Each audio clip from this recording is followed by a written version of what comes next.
चलिए साहब, चलिए चलिए।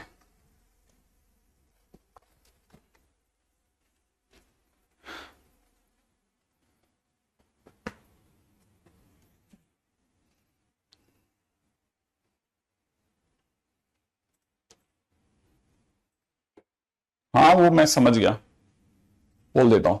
वो मैंने बोल भी दिया, एमओडी का लेक्चर जो है वो मैट्रिक्स में डाल रखा है। वो तभी मेरे को सुबह के टाइम पे कोई बच्चा भी बोल रहा था कि मैट्रिक्स पढ़ा रहे हो सर, मैट्रिक्स में ये सब कैसे चलता है।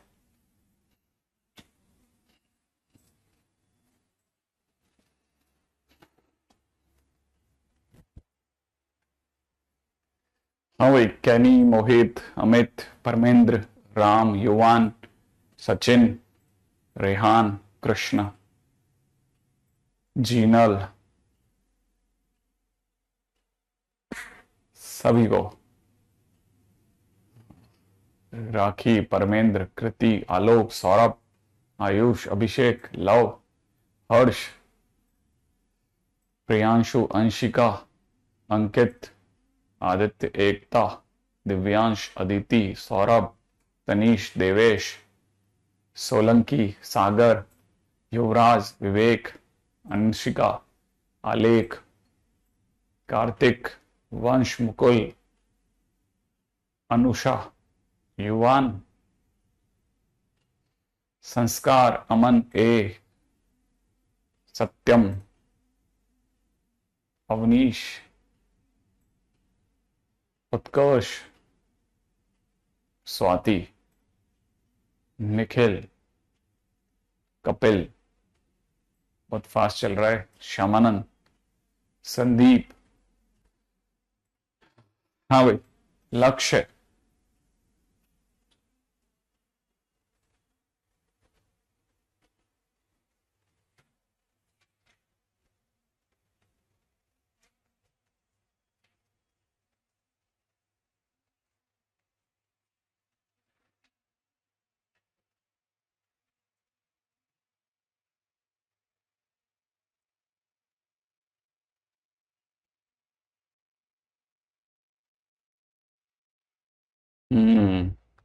कल मैं स्कूल जा सकता हूं। बस हो गया, एमओडी खत्म हो जाएगा उधर, उसमें क्या है। एमओडी 4 लेक्चर का ही सोचा था।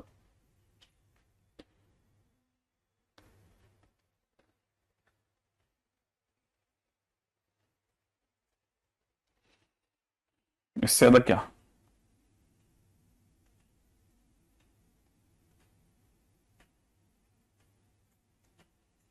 दुनिया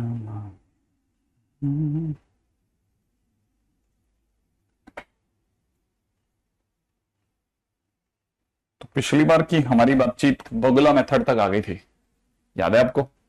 हाँ। नहीं कार्तिक, ऐसा कुछ भी नहीं है। बगुला मेथड याद है या भूल गए आप। जैसे मान लीजिए मुझे किसी ने कहा इवैल्युएट, क्या इवेलुएट करने को कहा, 3 -1 -2 0 0 -1 3 -5 एंड 0। मान लीजिए इसकी वैल्यू निकालने को कहा मुझे। अगर मुझे कोई इसकी वैल्यू निकालने को कहता है, ठीक है, तो कैसे। बस आप कल गल का और है, सत्यम खत्म है, फिर क्या। अब तो फिर शाम का ही रह जाएगा। अब देखिए इसमें क्या करते थे, पहले प्रिंसिपल डायगोनल याद है ना, तो फिर इन तीनों को बांधेंगे तो इनका मल्टीप्लीकेशन विल बी 0। फिर इधर के कॉर्नर वाले 2 को मल्टीप्लाई इससे करते हैं, याद है। तो इन दोनों की मल्टीप्लाई जैसे इससे करोगे तो it will be 0। Oh sorry, पहले वाले का भी 0 है, ठीक है ना। हाँ, इन तीनों का प्रोडक्ट 0 प्लस फिर इन दोनों कॉर्नर वालों का इससे प्रोडक्ट, इन दोनों का इससे product will give me 0 again plus. अब इन तीनों का प्रोडक्ट है ना, कैसे, इन तीनों का, रेड है, ये वाली पार्टी तो यहां होगी ना, ये वाली तो इन दोनों का प्रोडक्ट इस वाले से अगर करेंगे तो ये दोनों का प्रोडक्ट, समझ रहे हैं आप, इन तीनों का प्रोडक्ट, इन तीनों का प्रोडक्ट करते ही मेरी तरफ से आंसर आएगा 3 माइनस, ठीक है। फिर मैं इन दोनों का प्रोडक्ट, इन तीनों का प्रोडक्ट करूंगा तो इन तीनों का प्रोडक्ट करते कितना आ जाएगा 0 प्लस फिर मैं इन तीनों का प्रोडक्ट करूंगा तो इन तीनों का प्रोडक्ट करते मेरे पास आ जाएगा 15 प्लस फिर मैं इन तीनों का प्रोडक्ट करूंगा, ठीक है, इन तीनों का प्रोडक्ट मेरे पास आ जाएगा 0। Finally answer will B -12।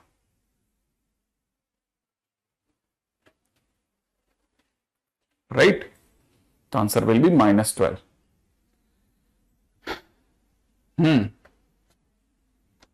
अगला क्वेश्चन करते एक और।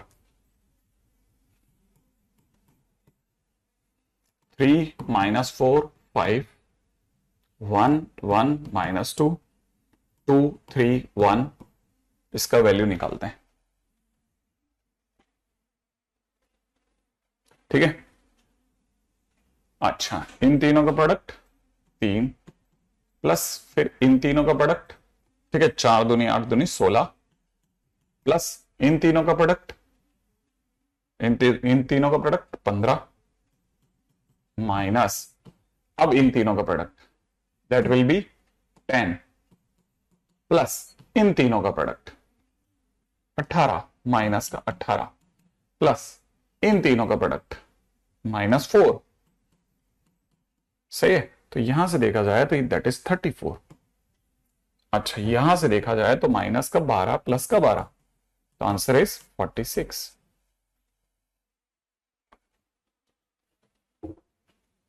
हाँ बिल्कुल, ये डिटरमिनेंट है। जब भी ऐसी स्ट्रेट दो पैरेलल लाइंस होती हैं, ठीक है, तो हमेशा ऐसे ही होता है सॉल्व, ये डिटरमिनेंट है। ठीक है,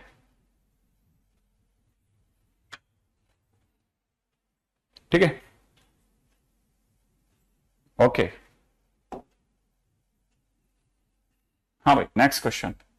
ए के नाम पे दे रखा है, ठीक है, ए के नाम पे दे रखा है। हाँ सत्यम, समझ गए। 2b1 b² plus 1 b 1b2, ये अपना ए है, और बाजू में दे रखा है b is positive. Then question वाला कहता है minimum value of DETA, determinant of A divide by B is equal to question mark. ठीक है, हाँ भाई, अपने को डिटरमिनेंट वैल्यू पता है। चलिए फटाफट, हाँ सत्यम, ट्राई करिए आप ये वाला क्वेश्चन। क्या कहते हो, पहले इन तीनों का प्रोडक्ट कर लें? ठीक है, मैं तो हमेशा ऐसा करता हूं, देखो मैं ये चीज 2 बार लिख लेता हूं, 2b1 b² प्लस 1, फिर b1 b2, और फिर एक बार दोबारा लिख लेता हूं 2b1 b² प्लस 1 b, और इधर की तरफ जाएगा 1b2।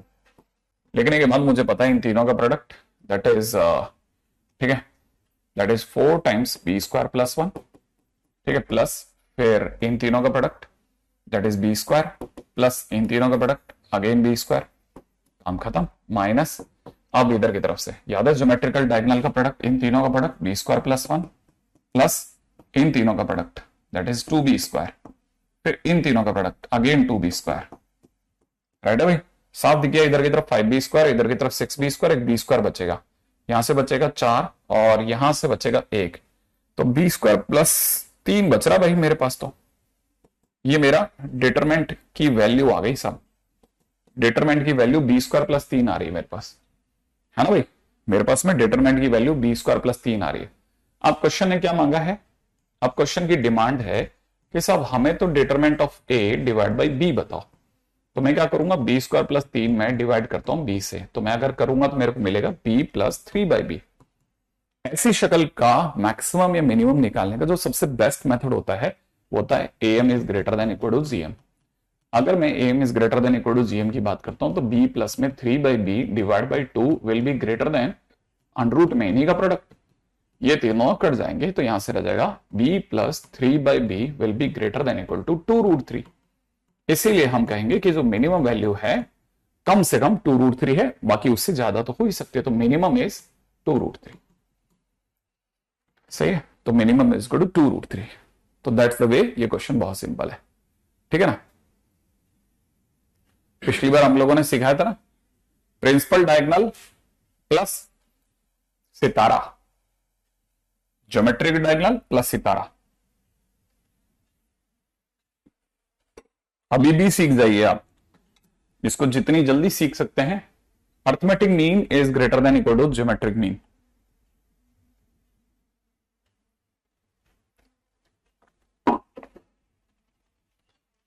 मान लो आपको ये वाला मेथड, ये वैसे 11th का प्रोडक्ट है, अगर आपने 11th में ये सब नहीं सुना तो बहुत अच्छा काम कर रहे हैं, ठीक है। अगर आपने 11th में नहीं सुना तो भी चलेगा। आप इसे z is equal to B plus 3/b मान लीजिए इसको, फिर dz बाई डी निकाल लीजिए। 1 माइनस 3/b², 1 माइनस 3/b² निकालिए, इसे 0 कीजिए, b² है ना, 3/b² इज इक्वल टू 1 आएगा, राइट है। इससे आपके पास में b की वैल्यू आ जाएगी प्लस माइनस √3, राइट है। अच्छा फिर क्या कीजिए, है ना, यही b की वैल्यू आप उठा करके इसमें रखिए, तो आपके पास में दो आंसर आएंगे। z की वैल्यू एक तो आ जाएगी √3 प्लस में 3/√3। तो जैसे इसको सॉल्व करोगे √3 प्लस √3 आएगा, √3 प्लस √3 इज 2√3, है ना, नेगेटिव से नेगेटिव वैल्यू आ जाएगी। मैं बगुला यूज करता हूं मैक्सिमम, ठीक है ना, मैक्सिमम टाइम पे बगुला यूज करता हूं, मैक्सिमम। अच्छा ठीक है, ये खैर मेंस 2019 का क्वेश्चन है, 2019 मेंस का क्वेश्चन है, तो it is a good question है। नेक्स्ट क्वेश्चन करते हैं, अगला क्वेश्चन। अगला क्वेश्चन है इन ट्राइंगल एबीसी। मैं डिटरमेंट में कहीं भी ऐसा नहीं कि आपने ये 11th में पढ़ रखा है या वो हो रखा है, मैं सब पूरी तरह से कोशिश कर रहा हूं कि आपके समझ में आए, ठीक है ना। 1CA यहां पे दे रखा है, 1BC इज इक्वल टू 0, और मैं इस चैप्टर की बहुत इंपॉर्टेंस जानता हूं। मैंने जैसा बोला था, अपने से सभी लोगों को अच्छे से पता होना चाहिए कि आप अगर 12th में हैं और कुछ दिनों के बाद में आप ही सबसे पहले विक्टिमाइज होंगे। क्यों? क्योंकि आप 12th भी देंगे और साथ में मेंस की तैयारी भी करेंगे, तो आपकी मेंस की तैयारी जो है वो नवंबर के अराउंड पूरी हो जानी चाहिए, क्योंकि नवंबर के बाद आप बोर्ड की तरफ ज्यादा टेंड करेंगे आई मस्ट से, है ना। तो जैसे आप बोर्ड के आसपास जाने लगेंगे तो उससे बहुत पहले आपको ये सब कंप्लीट करके रखने देना पड़ेगा। थोड़ा फास्ट भी चलना पड़ेगा, थोड़ा समझदारी से भी चलना पड़ेगा, अभी से चीजों को इकट्ठा करके रखना पड़ेगा, ताकि 3 महीने या 4 महीने का ब्रेक लेने के बाद जब आप तुरंत एग्जामिनेशन में उतरें उस समय पे आपके लिए तकलीफ ना चालू हो जाए। ध्यान रख लेना, क्यों? क्योंकि सडनली होगा ये 12th के अंदर, और ऐसा हुआ और आप परेशान होंगे, फिर आप ये नहीं कहिएगा कि नहीं बताया, तो मैं तो बता के चल रहा हूं। तो चीजों को अभी से संभालना चालू करें, एक है ना, ऐसे समझे मैट्रिक्स एंड डिटरमिनेंट के, मैं जैसा बोलता आया हूं 2 से 3 क्वेश्चन आते हैं।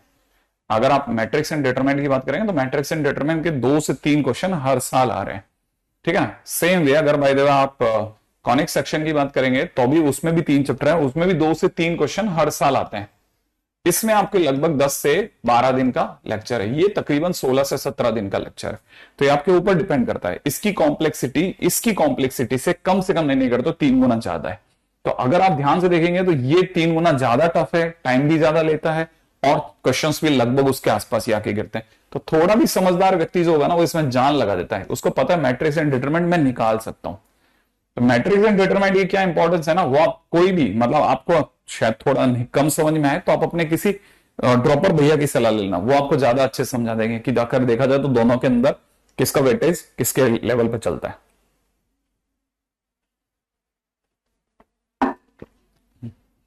ठीक है, तो मेरा नाम क्या है, शायद आप समझ जाएं, है ना। अब अपन चलते हैं अगले पे। अब इस पे तो अपन बात कम करते हैं, अपन रहते हैं मुद्दे पे। तो मेरा काम है आते रहना और साथ में चलते रहना, और आपको रिलैक्स कराते चलना कि भाई ये थोड़ा बच के रखने की जगह है बेटा। देन क्वेश्चन वाला कहता है, ठीक है, sine square A plus sine square B plus sine square C is equal to question mark, right भाई। हाँ भाई, ट्राइंगल के अंदर एज ए यूजुअल नोटेशन इन्होंने एबीसी को यूज किया होगा, और फिर ये जो भी जानना चाहते हैं वो ठीक है। जैसा मैंने कहा 1 1 1 ए सी बी, ठीक है ना, बी ए सी लिख लिए। एक बार और लिख देता हूं, 1 1 1 ए सी बी बी ए सी आपने लिखा, ठीक है। लिखने के बाद में प्रिंसिपल डायगोनल का मल्टीप्लीकेशन बी सी प्लस, ठीक है ना, इन तीनों का multiplication is A C plus इन तीनों का multiplication is A B, right है। ये काम खत्म हो गया, माइनस। अब अगर देखा जाए तो ये वाला, अरे सॉरी, मैंने प्रिंसिपल, मैं उल्टी साइड से देख रहा हूं तो मेरा इमेज दिख गई सबकी, आप समझेंगे नहीं, ठीक है। हाँ, तो देखिए प्रिंसिपल डायगोनल सी स्क्वायर प्लस, है ना, इन तीनों का multiplication is A square plus में इन तीनों का मल्टीप्लीकेशन प्लस में, ठीक है ना, इन तीनों का मल्टीप्लीकेशन हो गया ना सितारा कंप्लीट।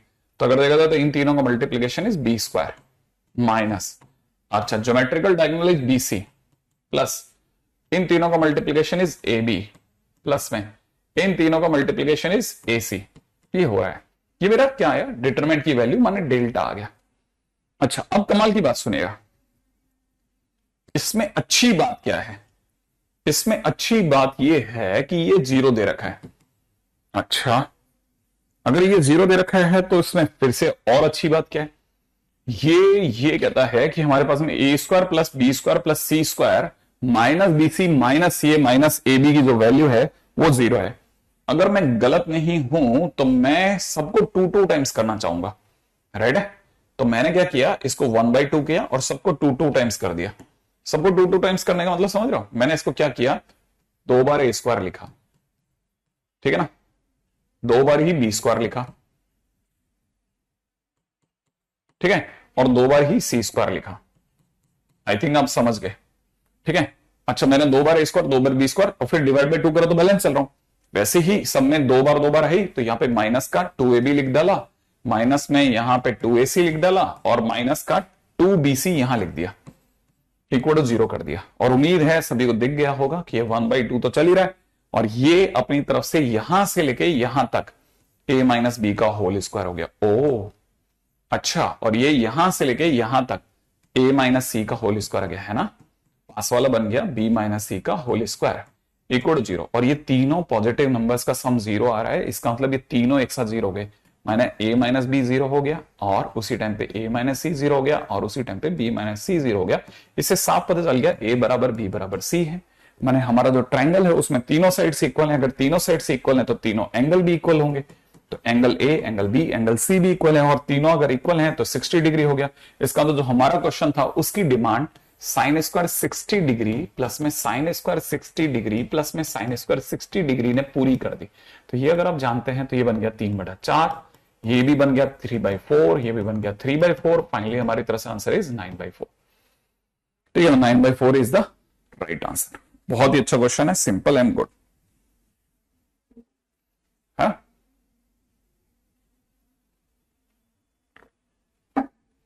चलो अगले क्वेश्चन पे चलते हैं नेक्स्ट। इसीलिए थोड़ा सीरियसनेस बढ़ा लेना। अगला क्वेश्चन है, डेल्टा 1 इज इक्वल टू दे रखा है x sine theta cos theta, यहां पे दे रखा है माइनस साइन थीटा, यहां पे दे रखा है माइनस एक्स, यहां पे दे रखा है 1, यहां दे रखा है कॉस थीटा, यहां दे रखा है 1, यहां दे रखा है x। ये डेल्टा 1 हो गया। अब डेल्टा 2 में आ जाओ। डेल्टा 2 क्या दे रखा है, x sine 2 theta cos 2 theta, ठीक है ना भाई। यहां दे रखा है माइनस का साइन 2 थीटा और यहां दे रखा है माइनस का x, यहां पे दे रखा है 1, यहां पे दे रखा है कॉस 2 थीटा, यहां पे दे रखा है 1, यहां दे रखा है x। ये डेल्टा 1 ये डेल्टा 2 दोनों के अंदर x 0 नहीं है। और then for all theta belongs to first quadrant, ठीक है।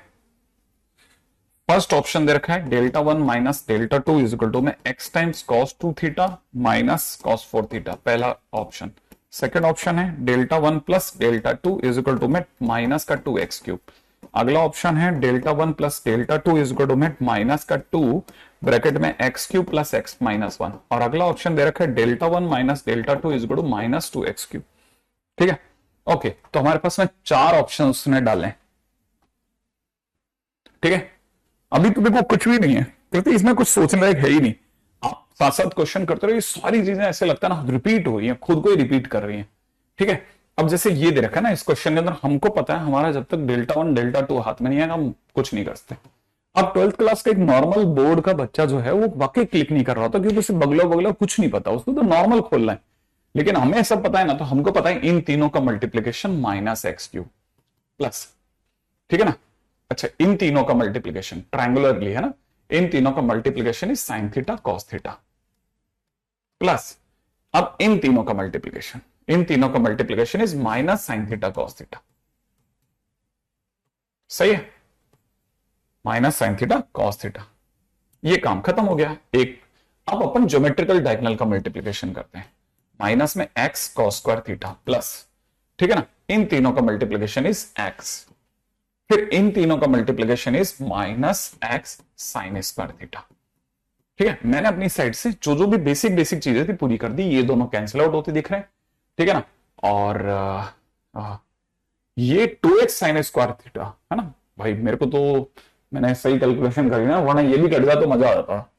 ठीक है, और अभी तक तो कटता हुआ नहीं दिख रहा। मैं अपनी तरफ से सिर्फ लिख लेता हूं माइनस एक्स क्यूब, और यहां से मुझे दिख रहा है एक माइनस का एक्स। ठीक है, और x के कॉमन लेने पे cos square theta minus sine square theta, minus का x cos 2 थीटा दिख रहा है भाई, गजब। ठीक है, हाँ अभी तो मेरे को यहां तक तो ये चीजें दिख रही हैं अभी तक तो। फिर भी एक बार दोबारा से सबका मल्टीप्लीकेशन देख लेता हूं। माइनस का एक्स क्यूब, यहां पे हो गया साइन थीटा कॉस थीटा, और यहां से हो जाएगा माइनस का sine theta cos theta, done. Right है, फिर इन तीनों का मल्टीप्लीकेशन इज माइनस का एक्स कॉस स्क्वायर, ग्रेट। ये तीनों का मल्टीप्लीकेशन इज माइनस का एक्स कॉस स्क्वायर थीटा। तो ये देखो ना, यहाँ ये माइनस का एक्स होगा, फिर माइनस का एक्स कॉमन आ जाएगा, और यहाँ cos square theta plus sine square theta, ये कैंसिल आउट ही हो गया पूरा, ये तीनों ही आपस में कट गए। तो ये पीछे कुछ है ही नहीं, यहां पे सिर्फ माइनस का एक्स क्यूब बच गया, डेल्टा 1 हो गया। ठीक है, अच्छा अब डेल्टा 2 पे चलते हैं। डेल्टा 2, ठीक है, इन तीनों का मल्टीप्लीकेशन माइनस एक्स क्यूब, फिर इन तीनों का मल्टीप्लीकेशन देखा जाएगा तो कितना हो जाएगा सब, इन तीनों का मल्टीप्लीकेशन इज प्लस में साइन 2 थीटा कॉस 2 थीटा। ठीक है, प्लस फिर इन दोनों के पैरेलल का और कॉर्नर का मल्टीप्लीकेशन, इन तीनों का multiplication will give me minus sine 2 theta cos 2 theta. लो माइनस, अब तीसरे पे आते हैं, अब ज्योमेट्रिकल डायगोनल की बात करते हैं। तो माइनस का x cos square 2 theta, done. अच्छा फिर इन तीनों का मल्टीप्लीकेशन, कॉर्नर के पैरेलली दोनों और इस कॉर्नर वाले का मल्टीप्लीकेशन मेरे को क्या दे देगा, प्लस एक्स दे देगा, प्लस फिर मेरे को इन तीनों का मल्टीप्लीकेशन क्या दे देगा, minus x sine square 2 theta. मैं बहुत अच्छे से जानता हूं, अगर मैंने माइनस एक्स कॉमन ले लिया तो यहां से कॉस स्क्वायर 2 थीटा बचेगा, प्लस में साइन स्क्वायर 2 थीटा बचेगा, और ये वाला जो प्लस एक्स है ये पीछे लिखा होगा। हमें सबको पता है ये 1 है, तो एक तरह से दुनिया की नजरों में ये माइनस एक्स इंटू 1 और ये प्लस एक्स लिखा हुआ है, तो ये दोनों कट जाएंगे, सेम जैसे ऊपर कटे थे। यहां से ये दोनों कट जाएंगे, फाइनली मेरे पास माइनस एक्स क्यूब बचेगा। अब मैं इन दोनों को जोड़ना प्रेफर करूंगा, तो डेल्टा 1 प्लस डेल्टा 2 करते ही मेरे पास माइनस का 2x क्यूब आ जाएगा, और ये मेरा आंसर हो जाएगा। राइट है, ये अगला 2019 मेंस का क्वेश्चन। ठीक है, एक और मेंस का क्वेश्चन, बिल्कुल delta 1 plus delta 2 is equal to minus 2x cube. सही है, देखिए तो अगर देखा तो ये एक और मेंस का क्वेश्चन। अब यहां से कुछ चीजें क्लियर हो गई, जिनको टाइमली है ना डिटरमिनेंट की वैल्यू निकालना आता है, दे विल प्रिवेल, वो आगे बढ़ेगी कंपैरेटिव टू एनी अदर। इसीलिए जब मैंने वो बगला मेथड बताया था, उसके बाद से हम उस पर भी काफी काम कर रहे हैं, आज भी कर रहा हूं मैं, है ना। आज भी आते ही हम लोगों ने सबसे पहले वापस उसी को ट्रायल मारा था। फिर भी अगर किसी को नहीं आ रहा, ठीक है ना, एक और मैं लास्ट ट्राई कर लेता हूं। ठीक है, कि क्या करना है बेटा, इसको समझ ले, ए बी सी है ना, D E F G H I, मान ले ऐसा लिखा है, तुझे सिर्फ इतना सा करना है, 2 ब्रैकेट खोल दे। ठीक है, फिर इसी चीज को एक बार और लिख ले मन में। मैं इसलिए लिख रहा हूं क्योंकि इसी में सब कचरा कर दिया तो दिखेगा भी नहीं तेरे को, इसलिए लिख रहा हूं मैं D E F G H I. Right है, पहला प्रिंसिपल डायगोनल का मल्टीप्लीकेशन ए ई आई, प्लस इन तीनों का मल्टीप्लीकेशन, ठीक है, बी जी एफ है ना, जी एफ बी, प्लस इन तीनों का मल्टीप्लीकेशन। ठीक है, प्रिंसिपल डायगोनल प्लस सितारा, सितारा बनता है ना बीच में, ठीक है, प्लस में कितना सी डी एच, माइनस अब ज्योमेट्रिकल डायगोनल का मल्टीप्लीकेशन जीई सी, प्लस सितारा बनने की तरफ बढ़े एक triangle H F A H F, plus दूसरा ट्राइंगल लो बन गया पूरा सितारा B D J B D I. बस इतना से काम करना होता है।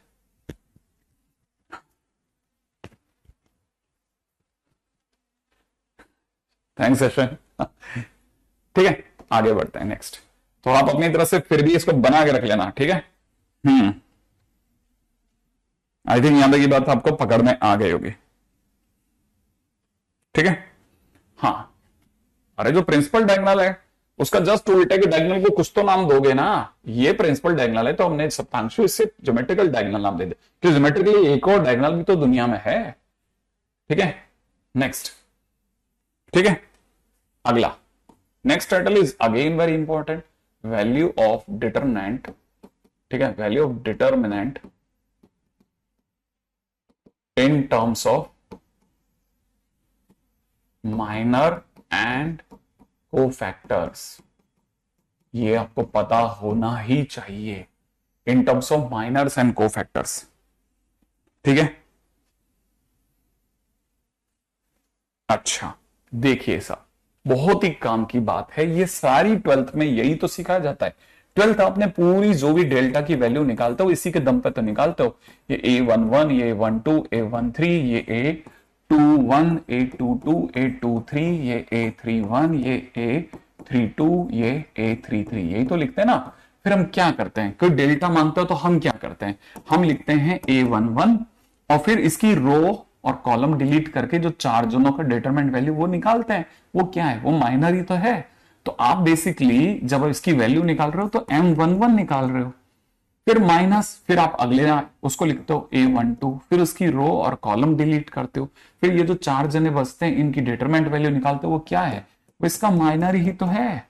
फिर आप अगले पे चलते हो A13 करने के बाद उसकी रो कॉलम डिलीट करके फिर क्या लिखते हो, उसका माइनर ही तो लिखते हो। यही तो डेल्टा है। तो delta in terms of the minor is this one, ये तो हम में से सभी जानते हैं। हमने अपने अपने रेस्पेक्टिव बोर्ड की क्लासेस में यही तो पढ़ा होता है।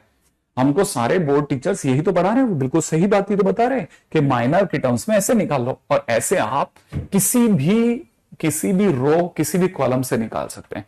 मान लीजिए आपने सेकंड रो से निकाला होता या थर्ड रो से निकाला होता, ये तो कौन सी रो है, ये यूजिंग फर्स्ट रो, ये तो मैंने फर्स्ट रो से निकाला। अगर मैं थर्ड रो से निकाल रहा होता तो कैसे लिखता, मैं लिखता A31, ठीक है ना। अब देखो प्लस माइनस प्लस, तो मैं प्लस से स्टार्ट करता, फिर M31 इसका माइनर निकालता, फिर प्लस के बाद माइनस A32, फिर इसका माइनर से मल्टीप्लाई करता, फिर क्या करता प्लस A33, फिर इसके माइनर से मल्टीप्लाई करता, और यहां से मैं लिख देता कि यूजिंग थर्ड रो मैंने वैल्यू निकाल ली। अगर आप बोलोगे कि नहीं सर अपने को तो सेकंड कॉलम से निकाल के दिखाओ, तो सेकंड कॉलम से निकालते हैं। अब सेकंड कॉलम से कैसे निकलेगा, ठीक है ना, यहां देखो जरा ऊपर, ठीक है। अगर देखोगे ना तो सेकंड कॉलम से, सेकंड कॉलम ये वाला है ना, सेकंड कॉलम से देखो प्लस फिर माइनस, तो अब की बार आप लिखोगे माइनस A12, माइनस से शुरू करोगे, माइनस से याद है ना, प्लस माइनस, तो माइनस से शुरू करोगे तो माइनस A12 मल्टीप्लाइड बाई इसका माइनर, फिर अगला प्लस A22, फिर इसका माइनर, राइट है, फिर माइनस A32 और उसका माइनर। ये क्या करा हमने, सेकेंड कॉलम, समझ रहा, सेकेंड कॉलम से हमने डेल्टा की वैल्यू नहीं, हम जैसे ही चाहते, हम जैसे भी चाहते, है ना, समझ रहा, तो हम जैसा भी चाहते हैं वैसा हम कर सकते हैं। हम इसमें पूरी कहानी में फर्स्ट रो से, सेकेंड रो से, जिस रो से चाहे उस रो से उसके माइनर की रेस्पेक्टिव मल्टीप्लाई करके काम कर लेते हैं, ठीक है ना। अच्छा ये तो वह माइनर से कैसे आंसर निकालते हैं। अच्छा यही चीज अगर माइनर में प्लस माइनस गायब कर दो तो वही चीज हमारे लिए किस में बदल जाती है, कोफैक्टर में। This the same thing can be written as like this, है ना। यही चीज को मैं ऐसे लिखता, देखो अगर मैं लिखता हूं तो मैं यही कहता कि डेल्टा इज इक्वल टू में A11 C11 प्लस A, ठीक है ना, 12 C12 प्लस में A13 C13।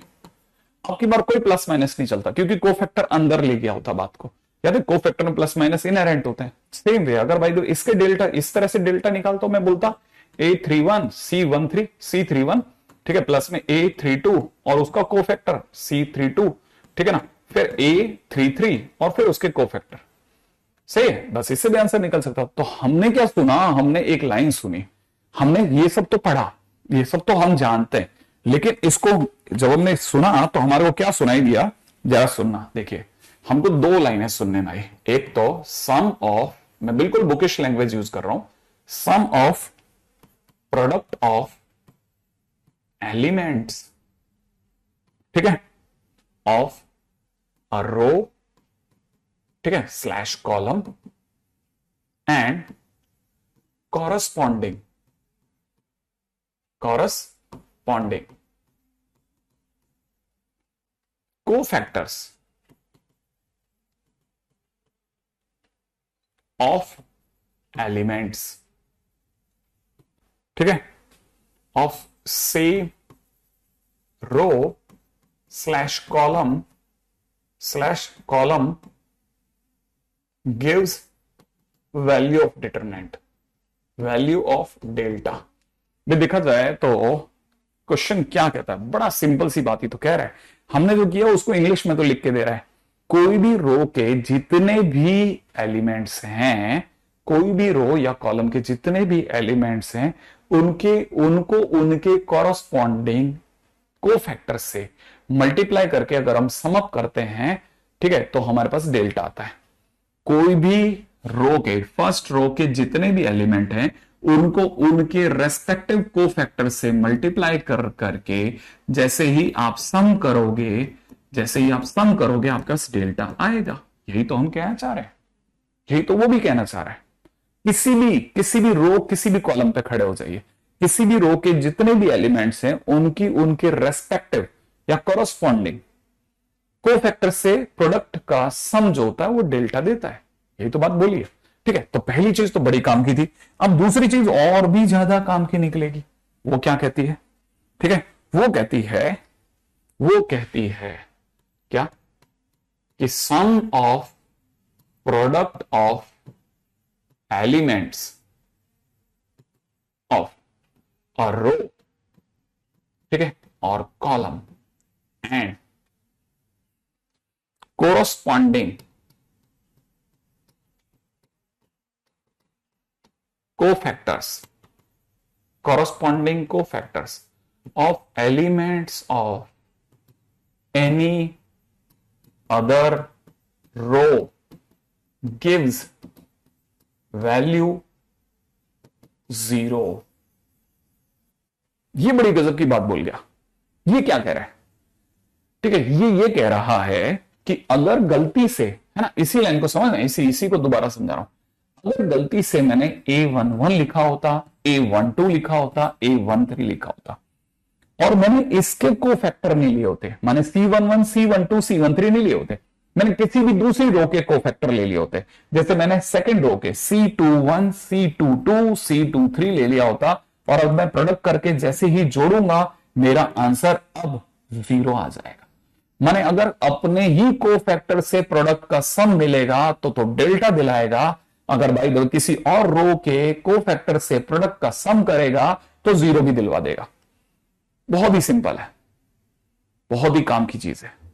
तो पहली चीज तो ये बहुत गजब है, ठीक है। तो पहली चीज तो यहां तक की बात समझने की जरूरत है कि ये एक गजब चीज है जिसको समझना जरूरी है। अपने ही रो के अपने ही कॉरस्पॉन्डिंग कोफैक्टर से मल्टीप्लिकेशन का सम डेल्टा दिलाता है। किसी और रो से, अगर किसी और रो के कोफैक्टर से खुद का सम अप करवा दोगे तो आंसर 0 भी दिलवा देगा। ये भी बहुत कमाल की चीज है। तो हमारे पास में दो बहुत बेहतरीन बातें निकल के सामने आती हैं जो कि बहुत काम की हैं according to the questions, right है। अब जरा चलते हैं आगे, ठीक है। क्या ऐसा सर सच में होता है? सीरियसली होता है, आप ट्राई कर सकते हैं, ठीक है। उम्मीद है आप में से कोई भूला नहीं होगा कि कोफैक्टर क्या होते हैं, माइनर क्या होते हैं। हम इस पर already we have taken a lecture, ठीक है ना। आगे बढ़ते हैं, नेक्स्ट क्वेश्चन है हमारे पास, ठीक है। डेल्टा इज इक्वल दे रखा है P Q R X Y Z, right है। आगे दे रखा है A B C, ठीक है। फर्स्ट ऑप्शन है XM21 माइनस YM22 प्लस में ZM23, ठीक है। सेकंड दे रखा है AC11 प्लस में BC12 प्लस में दे रखा है CC13 इज इक्वल टू 0, ठीक है। And this is equal to delta, ठीक है। C दे रखा है XC21 माइनस में YC22 प्लस में ZC23 is equal to 0, ZC23 is equal to 0, ठीक है। इज इक्वल टू डेल्टा दिया है, ठीक है, डी दे रखा है पी M11 माइनस में Q M12 R M13 is equal to delta. हाँ, अब जरा सुनिएगा, बड़े ध्यान से सुनना, ठीक है, ठीक है, बड़ा ध्यान से, बड़ा ध्यान से, नहीं रैंडमली क्या, नथिंग रैंडम, ये वेरी श्योर है। हाँ भाई, अब जरा चारों ऑप्शंस पे आपने विचार व्यक्त करो, बताओ कौन सा सही है।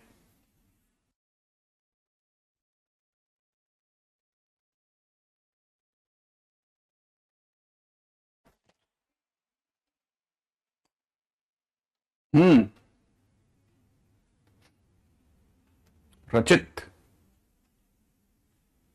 अथर्व, कार्तिक, ए, महेंद्र, दिव्यांश, सबने अपने अपने दांव लगाए हैं।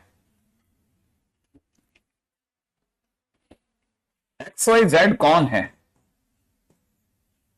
XYZ सेकंड रो के एलिमेंट है, हाँ या ना? XYZ सेकंड रो के एलिमेंट है। क्या ये खुद के माइनर से मल्टीप्लाई कर रहे हैं? हाँ, कर रहे हैं। पहली बात, ये प्लस है तो क्या ये माइनस से शुरू हो रहे हैं? क्या ये माइनस से शुरू हुआ?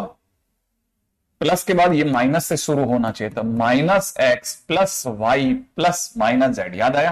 और फिर उनके माइनर M21, M22, M23 होता तो आंसर डेल्टा होता, इसलिए ए ऑप्शन रॉन्ग हो गया।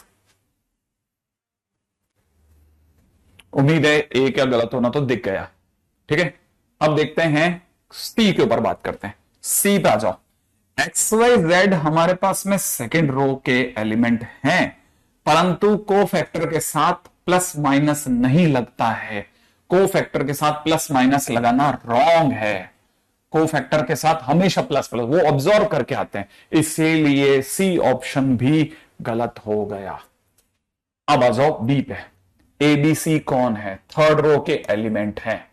एबीसी के साथ सब में प्लस प्लस भी है, और क्या एबीसी के साथ उसी के कोफैक्टर लग गए या फर्स्ट रो के कोफैक्टर लगे? अरे ये तो फर्स्ट रो के कोफैक्टर हैं। फर्स्ट रो के कोफैक्टर अगर थर्ड रो के एलिमेंट के साथ प्रोडक्ट करके सम अप होंगे तो आंसर 0 दिलाएंगे, माने बी ऑप्शन सही है। अब आइए डी पे। डी के लिए क्या ख्याल है? P Q R first row element, बिल्कुल प्लस से शुरू हुए हैं, प्लस माइनस प्लस, और अपनी ही माइनर से गुणा हो रहे हैं, इसलिए डेल्टा दिलवाएंगे, इसलिए डी ऑप्शन भी सही है।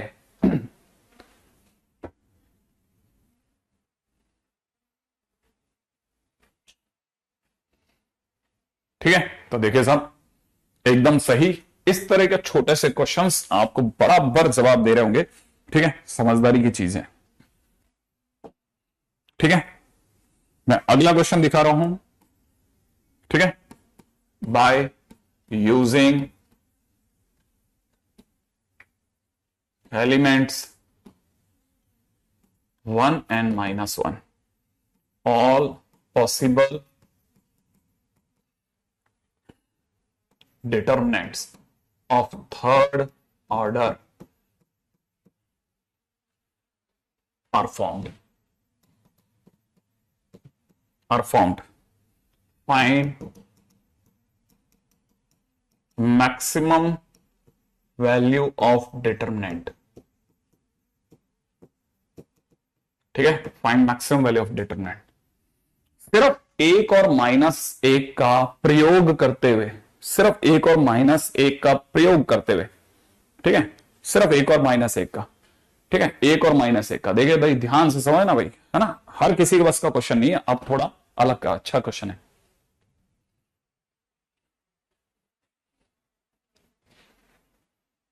सिर्फ एक और माइनस एक का यूज करना है, ठीक है। और क्वेश्चन वाला ही कह रहा है कि ज्यादा से ज्यादा कितनी डिटरमिनेंट की वैल्यू ला दोगे। पहली बात, इस पूरी कहानी में जो फंडामेंटल लगने वाला है वो बड़ा इंटरेस्टिंग है। वो ये कहता है कि अगर आप कभी भी, है ना, जैसे मान लीजिए आपने डेल्टा निकाला, ठीक है, एबीसी, या इसको लिख लेते हैं A1, ऐसे ले लेते हैं, देखो जरा ध्यान से, आपके लिए ज्यादा सही रहेगा। A1, A2, A3, यहां पे ले लेते हैं B1, B2, B3, और यहां ले लेते हैं C1, C2, C3, ठीक है ना, ऐसा। अब मान लेते हैं, मैं इसी को दोबारा लिख देता हूं, A1 B1 C1 A2 B2 C2, फिर मैं पहले तीन को प्रोडक्ट करता हूं तो कितना मिलेगा, A1 B2 C3 मिला, प्लस फिर अगले तीन को प्रोडक्ट करते हैं तो क्या मिल रहा है, A2 B3 C1 मिल रहा है, सही है। फिर अगले तीन का प्रोडक्ट करते हैं तो कितना मिल रहा है, A3 B1 B2 मिल रहा है, B1 C2 मिल रहा है, राइट है। फिर माइनस, अब मैं उल्टे से तीन को बांधता हूं तो मेरे को क्या मिल रहा है, A3 B2 C1 मिल रहा है, प्लस अगले तीन को बांधता हूं तो क्या मिल रहा है, A1 B3 C2, फिर अगले तीन को बांधता हूं तो क्या मिल रहा है, A2 B1 C3, ये मिल रहा है भाई मेरे को। और ये मेरे क्या दे रहा है, डेल्टा दे रहा है। देखिए साहब, ये एक्चुअल कहानी है डेल्टा की। इससे पहले कि मैं क्वेश्चन में अंदर एंटर कर दूं, पहले मैं आपको बेसिक समझाता हूं। अब कहानी क्या है, कहानी ये है कि ये जो तीन यो वाले होते हैं, इन तीनों के सारे एलिमेंट्स को अगर मैं प्रोडक्ट करता हूं तो देखो, अगर मैं सबका प्रोडक्ट करता हूं तो मेरा प्रोडक्ट क्या निकल रहा है, जरा देखना। मैं ये प्लस नहीं देख रहा, मैं इनटू देख रहा हूं। इन तीनों का इन तीनों से और इन तीनों का इन तीनों से आपस का प्रोडक्ट जो होगा वो मुझे दे रहा होगा A1 A2 A3 B1 B2 B3 C1 C2 C3। ध्यान से देखो आप, जैसे ही मैं सबका प्रोडक्ट करूंगा मेरे को प्रोडक्ट ही हासिल हो जाएगा। सेम वे अगर बाय द वे मैं इधर के सारे प्रोडक्ट करता हूं तो भी मुझे A1 A2 A3 दिख रहा है, ठीक है ना। और सेम वे मुझे B1 B2 B3 C1 C2 C3 दिख रहा है। इससे पहले कि आगे बढ़ूं, पहले मैं आपको सिखा दूं, क्या मुझे प्रोडक्ट यही मिलेगा। अगर इन तीन का इनका सबका प्रोडक्ट करता हूं तो प्रोडक्ट ये मिलेगा, इनका प्रोडक्ट करता हूं तो ये मिलेगा। अब क्वेश्चन वाले ने मुझे कहा है कि आपको क्या करना है, सिर्फ 1 और -1 का यूज करना है, ठीक है, करेंगे। अब मेरे दिमाग में क्या आ रहा है कि जब मैंने 1 और -1 का यूज कर लिया होगा, ठीक है, तो प्रोडक्ट के टाइम पे कोई भी तीन नंबर जो कि 1 से या -1 से बने हैं, जो कि 1 से या -1 से, मैं बार बार बोल रहा हूं, बहुत ध्यान से एक ही बात सुनना, ठीक है, ध्यान से समझ ले, मैं 2-3 बार बोल दूंगा, जो कि 1 या -1 से बनेंगे, उन तीन चीजों का प्रोडक्ट जो होगा, उन तीन चीजों का प्रोडक्ट होगा वो या तो 1 होगा या -1 होगा। तो ये जो भी गुणा होकर के आएगा फाइनली ये 1 होगा या -1 होगा, ये 1 होगा या -1 होगा, ये भी तीन चीजों का प्रोडक्ट है तो ये भी 1 या -1 में से कुछ होगा, क्योंकि एक बन ही 1 और -1 से रहा है। जो बनता ही 1 या -1 से, उनका प्रोडक्ट भी -1 या +1, कुछ ही दोनों में से कुछ एक होगा। अब मेरे दिमाग में है कि मैं बड़ी से बड़े आंसर लेके आऊं, डेल्टा जितना बड़े से बड़ा बनाता हूं तो बना लेता हूं। तो मैंने सोचा, अभी मैं सिर्फ थॉट प्रोसेस में हूं, मेरी थॉट प्रोसेस कह रही है यार बड़े से बड़ा तो तब आ सकता है जब, क्योंकि ये 1 या -1 से बनेगा, तो अपन एक काम करते हैं, इससे 1 मंगा लेते हैं, इससे 1 मंगा लेते हैं, इससे 1 मंगा लेते हैं, माइनस इधर अपन क्या करेंगे, तीनों से -1 -1 मंगा लेंगे और हमारा आंसर कितना आ जाएगा, 6 आ जाएगा। मैक्सिमम 6 ले लेते हैं, ऐसे ले लेंगे चुटकियों में, ठीक है। तो हमने कहा चलो ठीक है, 1 या -1 से 6 आंसर आ जाएगा। लेकिन फिर ध्यान आए यार, जो भी है भाई, इस ब्रैकेट के सबका प्रोडक्ट का, इसके इस ब्रैकेट के सारे एलिमेंट्स, ये और ये तीनों का प्रोडक्ट इन तीनों के प्रोडक्ट के बराबर होना चाहिए, ये भी मिला लेते हैं। तो जैसे ही हमने इनका प्रोडक्ट किया, इनका प्रोडक्ट 1 इंटू 1 इंटू 1 आ गया। तो इधर जब मैंने प्रोडक्ट किया तो इनका प्रोडक्ट -1 इंटू -1 इंटू -1 आ गया। जबकि क्वेश्चन में मेरे को सिखाया गया था कि जब भी दो ब्रैकेट बनते हैं, चाहे वो सारस मेथड हो चाहे बगला मेथड हो, सबका प्रोडक्ट, इस साइड के ब्रैकेट का प्रोडक्ट और इस साइड के ब्रैकेट का प्रोडक्ट सेम आता है। लेकिन यहां तो गड़बड़ हो गया। इसका मतलब ये आंसर 6 मेरा ख्वाब है, ये सच्चाई नहीं है साहब, क्योंकि इसका प्रोडक्ट इसके प्रोडक्ट के बराबर नहीं है। मैंने कहा यार ये तो गड़बड़ हो गया, अब क्या किया जाए। अब ये सोचा कि चल एक काम करते हैं, चल कोई नहीं 6 को छोड़ते हैं, 5 ले लेते हैं, 5 दे दो यार, 5 दे दो, ठीक है ना।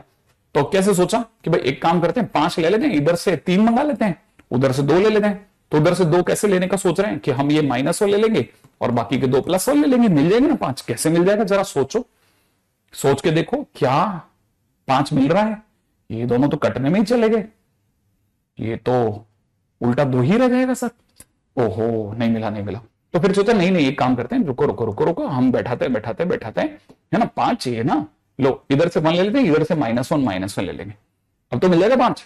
मैंने कहा ये दोनों तो कटने में चले गए भाई, तो 5 तो नहीं मिलेगा, क्योंकि 5 तो तभी मिलेगा जब इधर से 3 मिले, इधर से 2 मिले, 5 तो तभी होगा, तो बैठेगा ही नहीं। तो 5 तो किसी हालत में नहीं बैठ सकता, क्योंकि 2 तो कटेंगे। अब एक बच्चे के दिमाग, सर इधर ले क्यों रहे हो सर आप तो 1 को 0 ले लो ना, 1 को 0 ले लो। मैंने कहा हम जिनको प्रयोग कर रहे हैं वो सिर्फ दो ही नंबर है, 1 और -1। तो जीरो कौन देगा गुणा में? जीरो लाने के लिए बंदे को जीरो तो होना था, यहां तो है ही 1 और -1, तो ये तो पॉसिबल ही नहीं है। तो 5 तो संभव ही नहीं है, हटाओ, तो 5 संभव ही नहीं। अरे यार 5 संभव, चलो सर 4 दिला दो। मैंने कहा 4 की संभावना देख लेते हैं भाई, 3 इधर से ले लेते हैं, 1 इधर से ले लेते हैं। तो दिमाग ने कहा कि एक काम करते हैं, यहां से 1 और यहां से -1 ले लेते हैं। ये दोनों कटा तो सर ये तो 2 ही रह गया। मैं कह रुको, ये भी एक बार एक ट्राई और मार लेते हैं। ठीक है भाई, हम क्या करते हैं, इधर से 2 -1 ले लेते हैं और एक +1 ले लेते हैं, तो ये कटने में चला जाएगा और ये 4 आ जाएगा। हाँ, लेकिन सर प्रोडक्ट भी देख लो। मैंने कहा देख लेते हैं भाई, सही बात कह रहे हो तुम। प्रोडक्ट कितना, 4 लाने के लिए प्रोडक्ट क्या चाहिए? इन तीनों का प्रोडक्ट कितना आ रहा है? इन तीनों का प्रोडक्ट -1 इंटू -1 इंटू 1 मिलकर के प्लस का 1 आ रहा है प्रोडक्ट। और इन तीनों का प्रोडक्ट भी 1 आ रहा है। हाँ सर, प्रोडक्ट तो सेम आ रहा है, माने 4 इज पॉसिबल। इसका ना मैक्सिमम वैल्यू जो मैं ला सकता था 1 और -1 का प्रयोग करके, वो 4 ला सकता था, इसलिए आंसर इज 4। ठीक है, तो maximum value of the determinant using 1 and -1 is 4 only. ठीक है, वो 4 है, 4। ठीक है, ये क्वेश्चन शायद आईआईटी में आया था, 2015 या 14 में आया होगा, लेकिन ये अपने आप में one of the very good question. सोचने के लिए बहुत सारी संभावना देके गया कि वैल्यू ऑफ डिटरमिनेंट पे भी they can create such a good question की पूछे मत। ठीक है, अच्छा, अरे हम सिखा रहे, पैसा दिए इसलिए बेटा सत्यम, तुमने सीखने के लिए दे रखा है। अब देखो, मान लो कि सर ये मिनिमम कितना दे सकता है, मैक्सिमम तो चलो सर दे गया, मिनिमम कितना दे सकता है? मिनिमम तो -6 दिला दो सर। ठीक है, हम मिनिमम पे आते हैं। मिनिमम कितना देगा? मान लो क्वेश्चन में ये पूछा गया होता, मिनिमम कितना देगा? तो डेल्टा में आते हैं भाई, मिनिमम के लिए एक काम करते हैं, तीनों से -1 ले लेते हैं और इधर तीनों से +1 ले लेते हैं सर। इधर तीनों से +1 ले लेते हैं, ये 1, ये 1 और ये 1। मैंने कहा प्रोडक्ट देख लेना, इसका प्रोडक्ट तो -3 आ रहा है, इसका प्रोडक्ट जो है वो 3 आ रहा है। नहीं, पॉसिबल ही नहीं है, हटाओ, रॉन्ग केस हो गया। फिर चलो सर, इधर से -1 -1 ले लेते हैं और इससे माइनस के अंदर हमको तो मिनिमम चाहिए ना, तो इधर करते हैं 2 +1 ले लेते हैं, -1 ले लेते हैं। ये दोनों तो कटने में चले जाएंगे। ओवरऑल मेरे पास -4 आ रहा है, तो -4 मिनिमम पॉसिबल है। लेकिन सर प्रोडक्ट देख लेते हैं, प्रोडक्ट इन तीनों का प्रोडक्ट आ रहा है, -1, जबकि इन तीनों का प्रोडक्ट कितना आ रहा है? अरे ये भी -1 आ रहा है। हाँ, तो प्रोडक्ट अगर सेम है तो फिर फिजिबल है, -4 is the minimum value.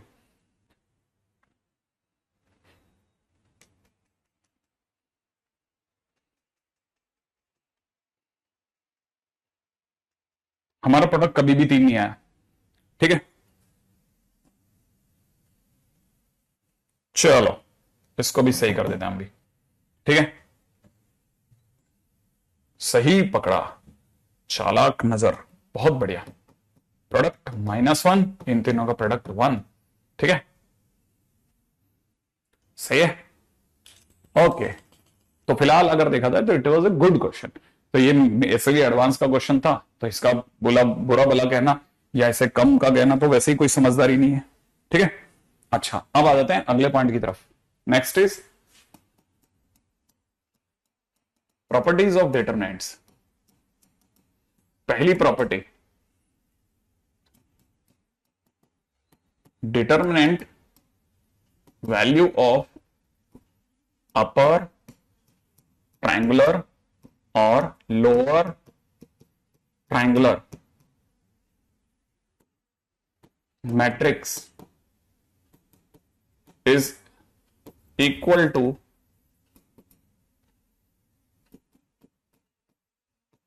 product of diagonal elements। पहली प्रॉपर्टी। तो कहने का क्या मतलब है? कहने का ये मतलब है कि अगर कल को कोई नहीं नहीं नहीं नहीं ऐसी कितनी क्यों संभावना सोच रहे अपन। ठीक है, नेक्स्ट। ठीक है, सिंपल सी बात है, अगर कल को किसी ने मान लीजिए आपको ABC 0 DE 0 0 0 F दे दिया है ना, तो हमारे को पता है ये कौन सा ट्रायंगुलर है, क्योंकि नीचे 0 है इसलिए अपर ट्रायंगुलर है। ठीक है ना, तो ये अपर ट्रायंगुलर है। अगर ये अपर ट्रायंगुलर है तो इसका जो भी, जब भी आप डेल्टा निकालोगे तो डेल्टा विल कम इन तीनों का product ADF। Will be the answer. ये पहली प्रॉपर्टी है। सेकंड प्रॉपर्टी में आ जाओ। सेकंड प्रॉपर्टी है ना भाई, फटाफट से। सेकंड प्रॉपर्टी कहती है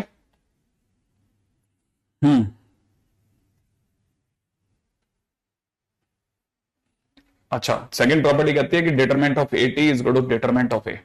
ये हमारे को पता है। ट्रांसपोज का डिटरमिनेंट लेंगे, ट्रांसपोज का डिटरमिनेंट लो या ओरिजिनल का डिटरमिनेंट वैल्यू निकालो, एक ही आंसर आएगा। दिमाग इसमें लगाने की जगह ही नहीं है। ठीक है।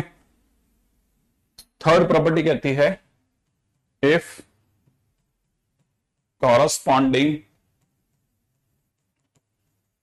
Elements of two rows / column are same or proportional, then delta equal to 0। ठीक है। अगर कभी भी किसी भी दो रो के या दो कॉलम के अगर सारे एलिमेंट सेम हो जाएं तो समझ जाना कि डेल्टा 0 लगने वाला है। डेल्टा 0 लगने वाला है। हाँ चलेगा, डिटरमिनेंट और मैट्रिक्स कर सकते हो। अगला पॉइंट नंबर 4, चौथा पॉइंट पे आ जाइएगा। ठीक है। Fourth point. ठीक है। Fourth point is all elements of any row / column equal to 0, then delta equal to 0। Obvious सी बात है, अगर किसी भी कॉलम के या किसी भी रो के सारे एलिमेंट अगर 0 हो जाएं तो आप समझना कि भैया डेल्टा भी अब 0 आके ही रहेगा। डेल्टा को 0 आने से कोई रोक नहीं सकता। ठीक है। पॉइंट नंबर 5, पांचवा है इफ एनी टू रोज। ठीक है।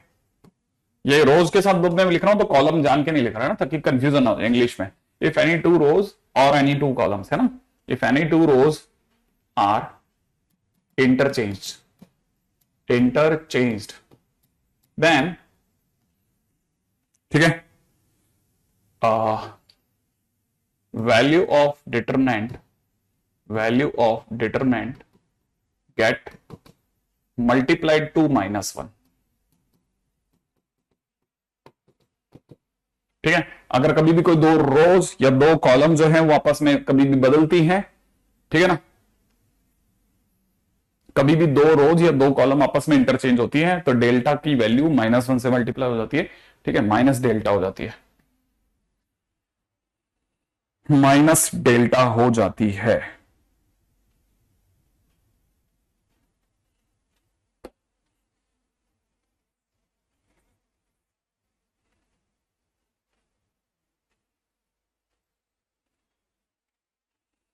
ठीक है।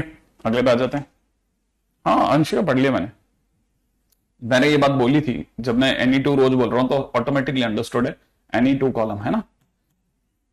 नेक्स्ट, क्योंकि मैं इसको अगर भाई एनी टू कॉलम लिखता, टू रोज टू कॉलम लिखता, कई बच्चे रो को कॉलम से इंटरचेंज कर देते हैं, इसलिए मैंने जानबूझ के वो नहीं लिखा था। ठीक है ना। इफ एलिमेंट्स ऑफ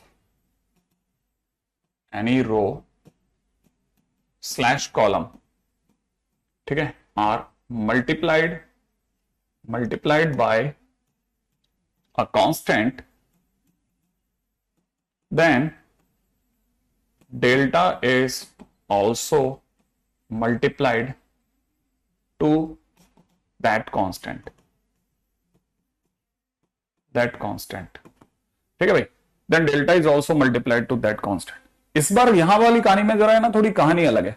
ठीक है। कहानी थोड़ी अलग है, ध्यान से। ठीक है। Corresponding elements of two rows और द कॉलम्स आर सेम और proportional then delta equal to 0। Third point ये कहता है। ठीक है। अच्छा सप्तांशु क्या कर रहे हो, मैंने पांचों पॉइंट को बोला है ना, पांचों पॉइंट में मैंने जानबूझ के रो के साथ कॉलम नहीं लिखा है ना, आप जान के नहीं लिखा, आप चाहो तो लिख लेना। ठीक है। ताकि वो इंग्लिश में मिस्टेक ना कर दे। हाँ भाई, अब जरा थोड़ा फटाफट अगले पे चलते हैं ना। अगला, ठीक है, जरा समझा। देखो जैसे मान लीजिए मेरे पास में डेल्टा 1 दे रखा है, A11, A12, A13, यहां दे रखा है A21, A22, A23। ठीक है ना। अच्छा मैंने इसको लिखा A31, इसको लिखा A32, A33। मान लो मैंने ऐसा किया है ना। अब नाउ अभी मेरे पास में जो भी आंसर आ रहा है डेल्टा का वो ऐसे आ रहा है A11, ठीक है, M11 माइनस में A12, M12 प्लस में कितना A13M13। अब जल्दी से चेक कर लीजिए ये सही लिखा कि गलत लिखा मैंने, फटाफट से देख लो आप, ये मैंने जो डेल्टा लिखा है क्या ये सही है या गलत है। पहले आप जल्दी से देख लो क्या ये सही लिखा है कि गलत लिखा है। ठीक है, हाँ भाई सोच लिया आपने, जल्दी सोचो कि मैंने ये सही लिखा या गलत लिखा है, सोचो।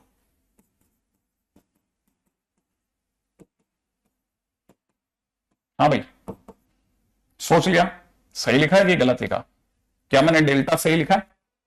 सही लिखा ना, ग्रेट ग्रेट। अच्छा देखो, तो ये अगर मैंने सही लिखा है, अब मैं क्या कर रहा हूं, फर्स्ट रो के जितने भी एलिमेंट है ना जो मैंने ऊपर यूज किए थे उनकी किसी कांस्टेंट से मल्टीप्लाई कर देता हूं, और बाकी A12 A22 सॉरी A21 है ना, A21 A22 A23, ठीक है ना, A31 A31 A32 A33 को मैं टच नहीं कर रहा। अब क्या करता हूं, इधर की तरफ डेल्टा में जो लिखा था KA11 इसी के इसके माइनर से मल्टीप्लाई करता हूं ना, M11 KA2 की इसके माइनर से मल्टीप्लाई करता हूं, ठीक है ना, M12 प्लस के अंदर KA13 की इसके माइनर से मल्टीप्लाई करता हूं KA13। आप बोलो तो K कॉमन ले लेता हूं, अंदर की तरफ जो बच रहा है ये डेल्टा डैश है, क्योंकि मैंने K से मल्टीप्लाई किया तो कुछ डेल्टा डैश बन गया। अब जो डेल्टा डैश बन गया उसमें अंदर क्या बच रहा है, A11 M11 बचा, माइनस में A12 M12 बच रहा है, यहां से बच रहा है A13 M13 बच रहा है ना भाई। सोचो ये क्या था, ये तो हमारा पिछला वाला डेल्टा था, तो इसका मतलब ये कि जो डेल्टा डैश आया वो क्या आया, पिछले वाले का K टाइम्स आ गया। माने मैंने एक रो की अगर K से मल्टीप्लाई करी तो वो पिछले वाले का K गुना हो गया। तो मतलब मैं किसी भी कांस्टेंट की किसी भी रो के सारे एलिमेंट से अगर गुणा करूंगा तो जो नई डिटरमिनेंट बन के मेरे पास आएगी वो पिछले वाले की K टाइम्स हो जाएगी। ये तो मेरे को लिखना था और ये मैंने प्रूफ कर दिया, प्रूफ हो गया है ना, तो ये बहुत अच्छी चीज है। तो ये तो हुआ एक और, तो ये तो इसका प्रूफ हो गया, प्रूफ ऑफ 6, छठे पॉइंट का प्रूफ हो गया। माने किसी भी कांस्टेंट के सारे एलिमेंट्स की किसी कांस्टेंट से गुणा कर दो और फिर मजे लो, है ना, पूरी आपकी जितनी भी वैल्यू ऑफ डिटरमिनेंट है वो पिछले वाले की K टाइम्स हो जाती है ना भाई। ओके अच्छा, अब आगे बढ़ जाते हैं।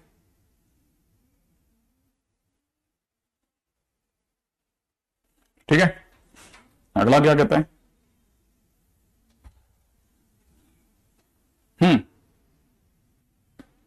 अगला है एक छोटा सा क्वेश्चन। क्वेश्चन में देखा है वैल्यू ऑफ डिटरमिनेंट बताओ, वैल्यू ऑफ डेल्टा क्या भाई, क्या चाहिए इसे, 4 8 20 और यहां दे रखा है 3 4 9, यहां दे रखा है 6 12 30। हाँ भाई जल्दी बताइए वैल्यू ऑफ डेल्टा बताओ, क्विक से ना वैल्यू ऑफ डेल्टा बताओ, आपकी चॉइस फटाफट से। नहीं मैट्रिक्स के अंदर अपन वैल्यू यूज ही नहीं करते ना वंश, तो वहां जरूरत नहीं पड़ती, मैट्रिक्स में जरूरत ही नहीं पड़ती इन सबकी। हाँ भाई जल्दी,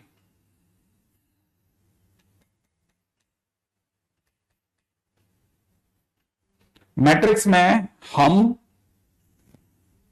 सब जब भी किसी कांस्टेंट की मल्टीप्लाई करते हो तो सबसे करनी पड़ती है।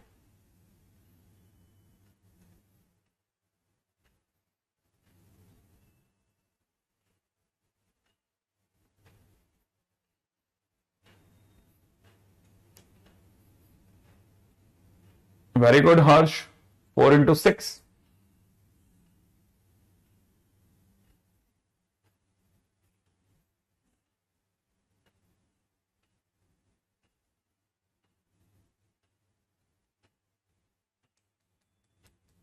Very good Ram, Varshal good answer. ठीक है, अब देखो जिनके भी आंसर्स आ गए, जो बहुत बहुत ही स्पीडली खेल रहे हैं ना, बहुत बराबर खेल रहे हैं, ठीक है ना, उनके हिसाब से अपन चलते हैं बड़े। रेडी भाई, अच्छा पहली वाली लाइन से मैं सोच रहा हूं, पहली रो से मैं 4 कॉमन ले सकता हूं, 4 के कॉमन लेने के बाद में इट विल रिमेन लाइक 1 2 5, ठीक है ना भाई। अगली वाली लास्ट रो से भी मैं 6 कॉमन ले सकता हूं, क्या कहते हो आप? अगर मैंने 6 कॉमन ले लिया तो इनटू में 6 लेने के बाद में इट विल बी 1 2 and 5। सही है, क्या ये दो रोज आइडेंटिकल नहीं हो गई? अरे ये तो आइडेंटिकल हो गई है सर, तो answer will be 0, that's it, खत्म, है ना। अच्छा अगला क्वेश्चन देखते हैं। तो इसका मतलब ये कि सर हम कॉमन भी ले सकते हैं, हाँ क्यों नहीं ले सकते, कॉमन ले सकते हैं और मल्टीप्लाई भी कर सकते हैं। मल्टीप्लाई करते टाइम पे आपकी चॉइस, जिससे मर्जी आप मल्टीप्लाई करो, ठीक है। अब जैसे एक बहुत अच्छा क्वेश्चन, बहुत सिंपल क्वेश्चन, काम का क्वेश्चन, ठीक है, ax by cz यहां दे रखा है x square y square z square 1 1 1 is equal to में, ठीक है। क्वेश्चन में दे रखा है ए बी सी, दे रखा है एक्स वाई जेड, और यहां दे रखा है वाई जेड, यहां दे रखा है एक्स जेड, और यहां दे रखा है एक्स वाई, ठीक है। ये मेरे को प्रूव करना है, प्रूव दैट, ठीक है। क्वेश्चन में दे रखा है प्रूव दैट। मैं आपके सामने एक छोटा सा काम करूंगा, सुनना जरा, मैं आपके सामने छोटा सा काम करूंगा, आप जल्दी से बताना, ठीक है, बहुत फटाफट से। मैं इस कॉलम से x कॉमन खींच रहा हूं, इस कॉलम से मैं y कॉमन खींच रहा हूं, ठीक, इस कॉलम से मैं z कॉमन खींच रहा हूं, खींच लूं। अगर मैंने x कॉमन ले लिया तो यहां से बचेगा a, यहां बचेगा b, यहां बचेगा c, यहां बचेगा x, यहां बचेगा y, यहां बचेगा z, और यहां बचेगा सर 1/x 1/y, और यहां पे बचेगा 1/z, सही है ना। लेकिन जो x y z है वो बाहर आ चुका है, आ चुका है ना। अब मैं क्या करता हूं, मैं जान करके बहुत ही समझदारी से, ठीक है ना, इस एक्स वाई जेड जो मेरे पास बाहर आया ना, इसकी मैं थर्ड रो से मल्टीप्लाई करता हूं। अगर मैंने थर्ड रो से मल्टीप्लाई करा तो एबीसी के एक्स वाई जेड के फर्क नहीं पड़ेगा, लेकिन एक्स वाई जेड जब इससे गुणा होगा तो वाई जेड छोड़ेगा, इससे गुणा होगा तो एक्स जेड छोड़ेगा, इससे गुणा होगा तो एक्स वाई छोड़ेगा, और दैट इज योर आरएचएस या प्रूफ।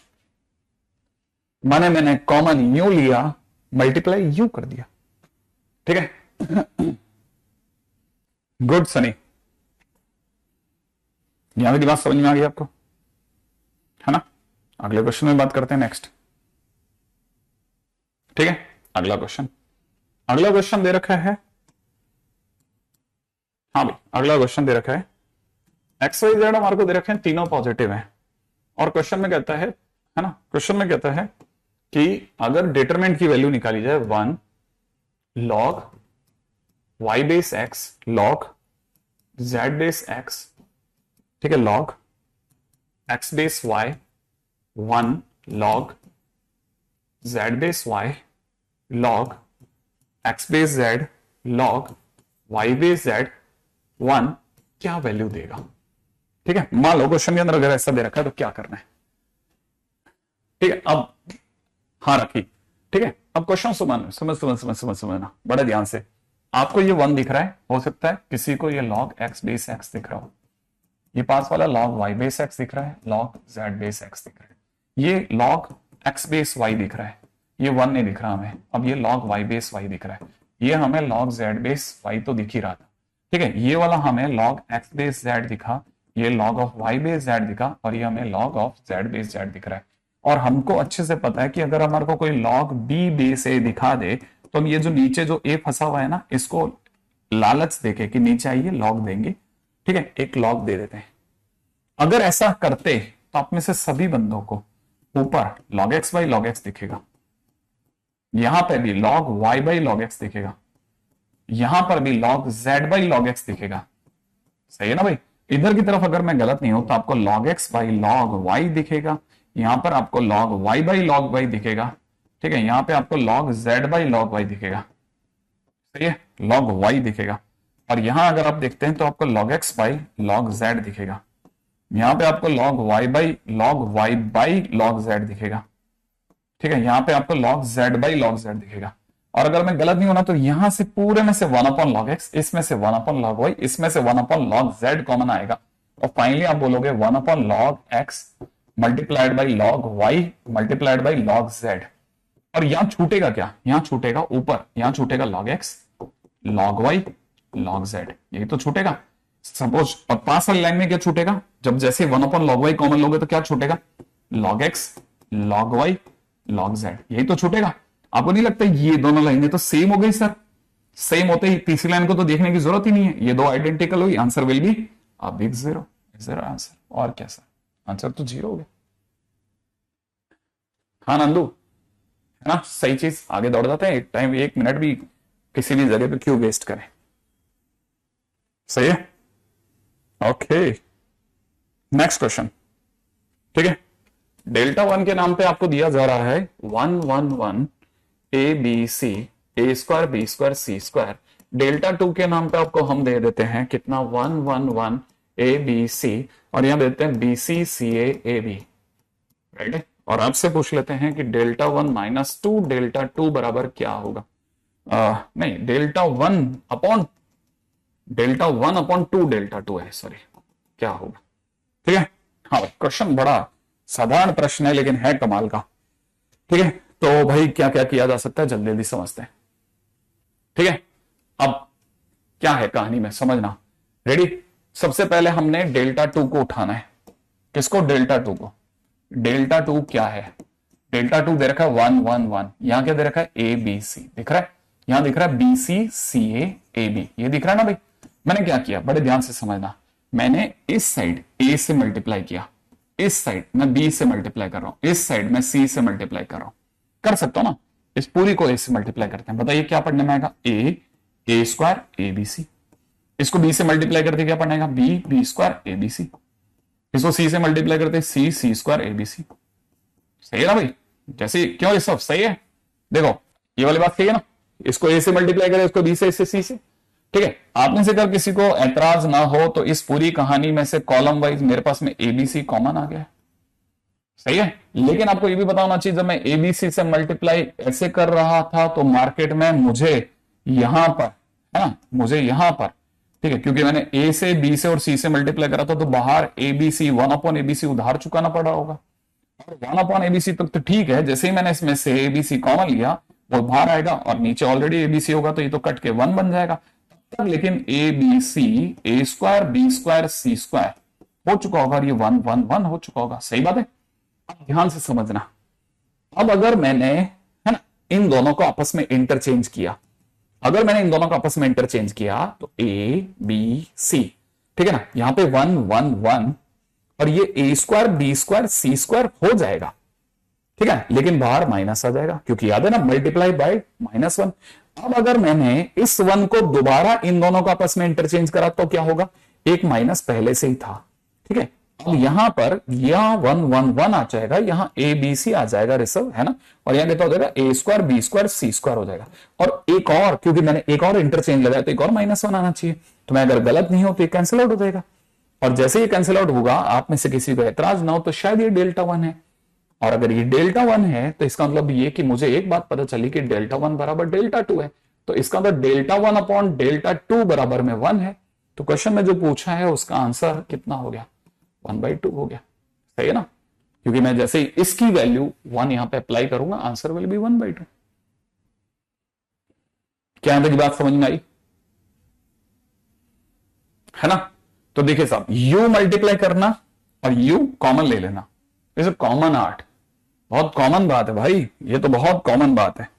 ठीक है, अच्छा अब आगे बढ़ जाते हैं नेक्स्ट क्वेश्चन पे। ठीक है, अगला क्वेश्चन कह रहा है कि मान लीजिए आपको किसी ने ए के नाम पे ऐसे AIJ लिख के डरा दिया और बी के नाम पे आपको BIJ कह के डरा दिया।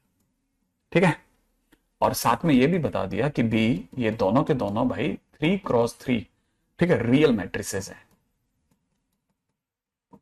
ओके, और फिर आगे बोलता है कि सच दैट, क्या बोल रहा है? सच दैट कि जो BIJ है वो अपने आप में 3 टू द पावर, ठीक है ना, i plus J minus 2 times में AJI के बराबर है। AJI के बराबर है, वाह। ठीक है, और यहां पे हमने पूछा IJ कौन है भाई, तो उसने कहा वही अपने वाले 1 2 3। ठीक है, आगे बोलता है कि अगर डिटरमिनेंट जो है, अगर जो डिटरमिनेंट है, ठीक है, वो किसका? बी का, इज 81, देन डिटरमिनेंट ऑफ ए कितना होगा?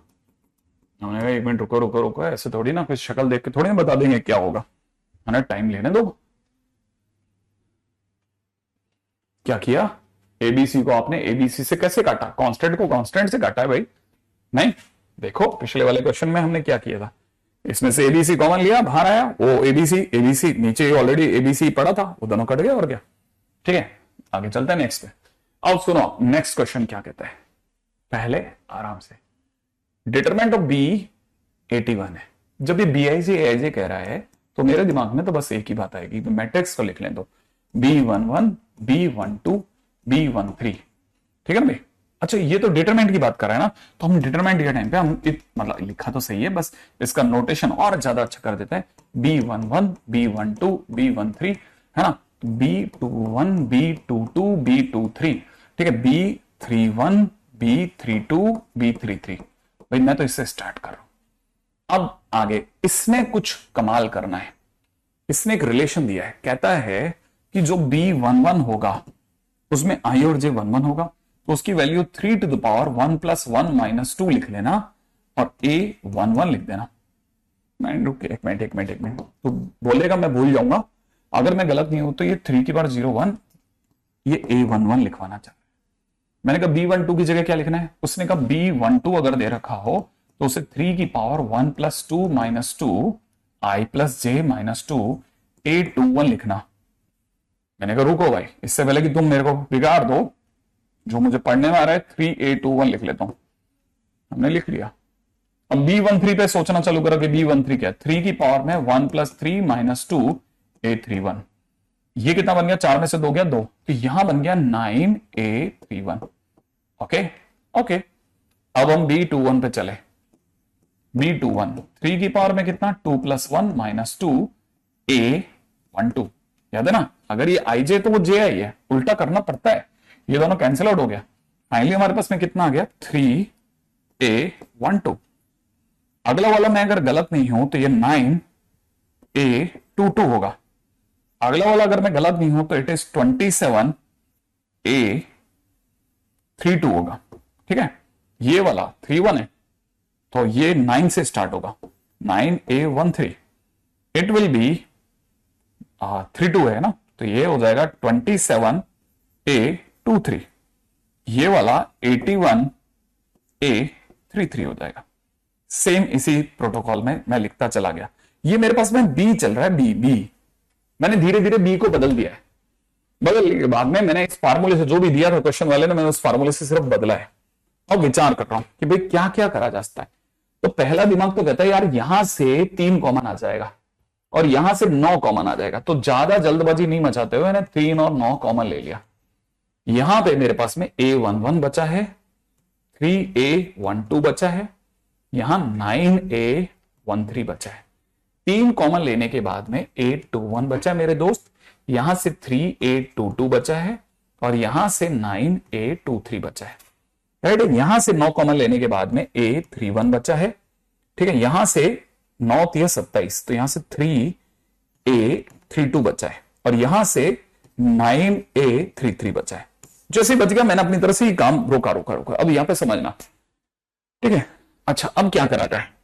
सर यहां से भी 3 कॉमन आ रहा है, यहां से भी 9 कॉमन आ रहा है, तो मैंने कहा रुक 27 इंटू 27, इससे भी 3 9 कॉमन ले लेते हैं, 9 कॉमन ले लेते हैं 9। फाइनली हमारे पास बच गया A11 A12 A13 A21 A22 A23 A31 A32 A33। सही है भाई, लेकिन अगर मैं इसे ट्रांसपोज कर दूं तो मेरे पास में ये 27 इंटू 27 तो रहेगा, लेकिन ये हो जाएगा A11 A12 A13, ये हो जाएगा A21 A22 A23, ये हो जाएगा A31 A32 A33। और आप में से कोई बुरा ना माने तो ये 27 का स्क्वायर चल रहा है, सॉरी। ठीक है, 27 का स्क्वायर, ये मेरा डिटरमिनेंट ऑफ इतना है, बी डिटरमिनेंट ऑफ ए। तो ये मेरे पास जो लिखा है 27 का स्क्वायर, ये मेरे पास जो लिखा आ गया ये डिटरमिनेंट ऑफ ए है। ये डिटरमिनेंट ऑफ ए जो वो जानना चाहता है, लेकिन ये सब किसके बराबर है, ये सब चल रहा है डिटरमिनेंट ऑफ बी, ये चल रहा है डिटरमिनेंट ऑफ बी के बराबर। ये जो कुछ भी चल रहा था डिटरमिनेंट ऑफ बी चल रहा था, उसमें ये डिटरमिनेंट ऑफ ए बन गया है। सरकार कह रही है कि डिटरमिनेंट ऑफ बी 81 है। अगर मैं गलत नहीं हूं तो 27 से 3 बार कट सकता है, 3 से ये 9 बार कट सकता है। इसका मतलब 9 times determinant of A is equal to 1 हो गया। इसका मतलब डिटरमिनेंट ऑफ ए की वैल्यू 1/9 हो गई। लीजिए साहब, तो क्वेश्चन में डिटरमिनेंट ऑफ ए वो जानना चाहता था, दैट इज, है ना, कितना, दैट इज नहीं, आज रात में कोई क्लास नहीं था। ठीक है, दैट इज 1/9।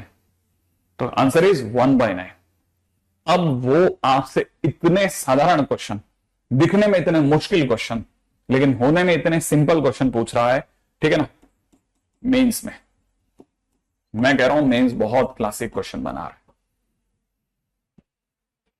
ठीक है, तो उम्मीद है कि आप में से सभी लोग जो हैं वो इस तरह के क्वेश्चंस को समझेंगे। ठीक है, नेक्स्ट पे आ जाते हैं जल्दी से। ठीक है, अगले क्वेश्चन में चलते हैं। नेक्स्ट फटाफट से आ जाएगा। क्वेश्चन में देखा है अगला क्वेश्चन कहता है कि let A B C be such that B times C plus A is equal to 0, ठीक है, नॉट इक्वल टू 0। वाह और आगे कहता है अगर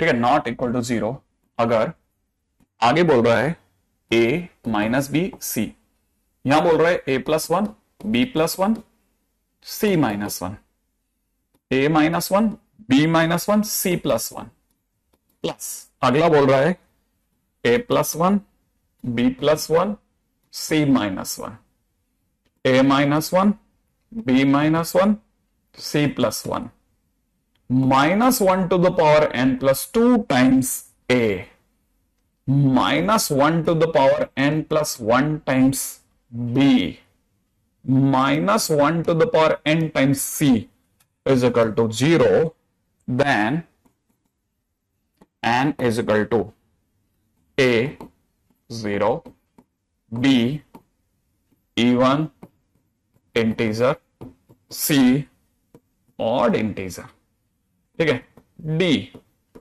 any integer, ठीक है। एक और मेंस का क्वेश्चन। अब आपको कईयों को इससे पहचान में आ जाएगी कि भाई क्वेश्चन क्या अलग लेवल पे दे। 3 की पावर से भी कर सकते हैं, हमने 3 की पावर से तो किया और कैसे किया बेटा।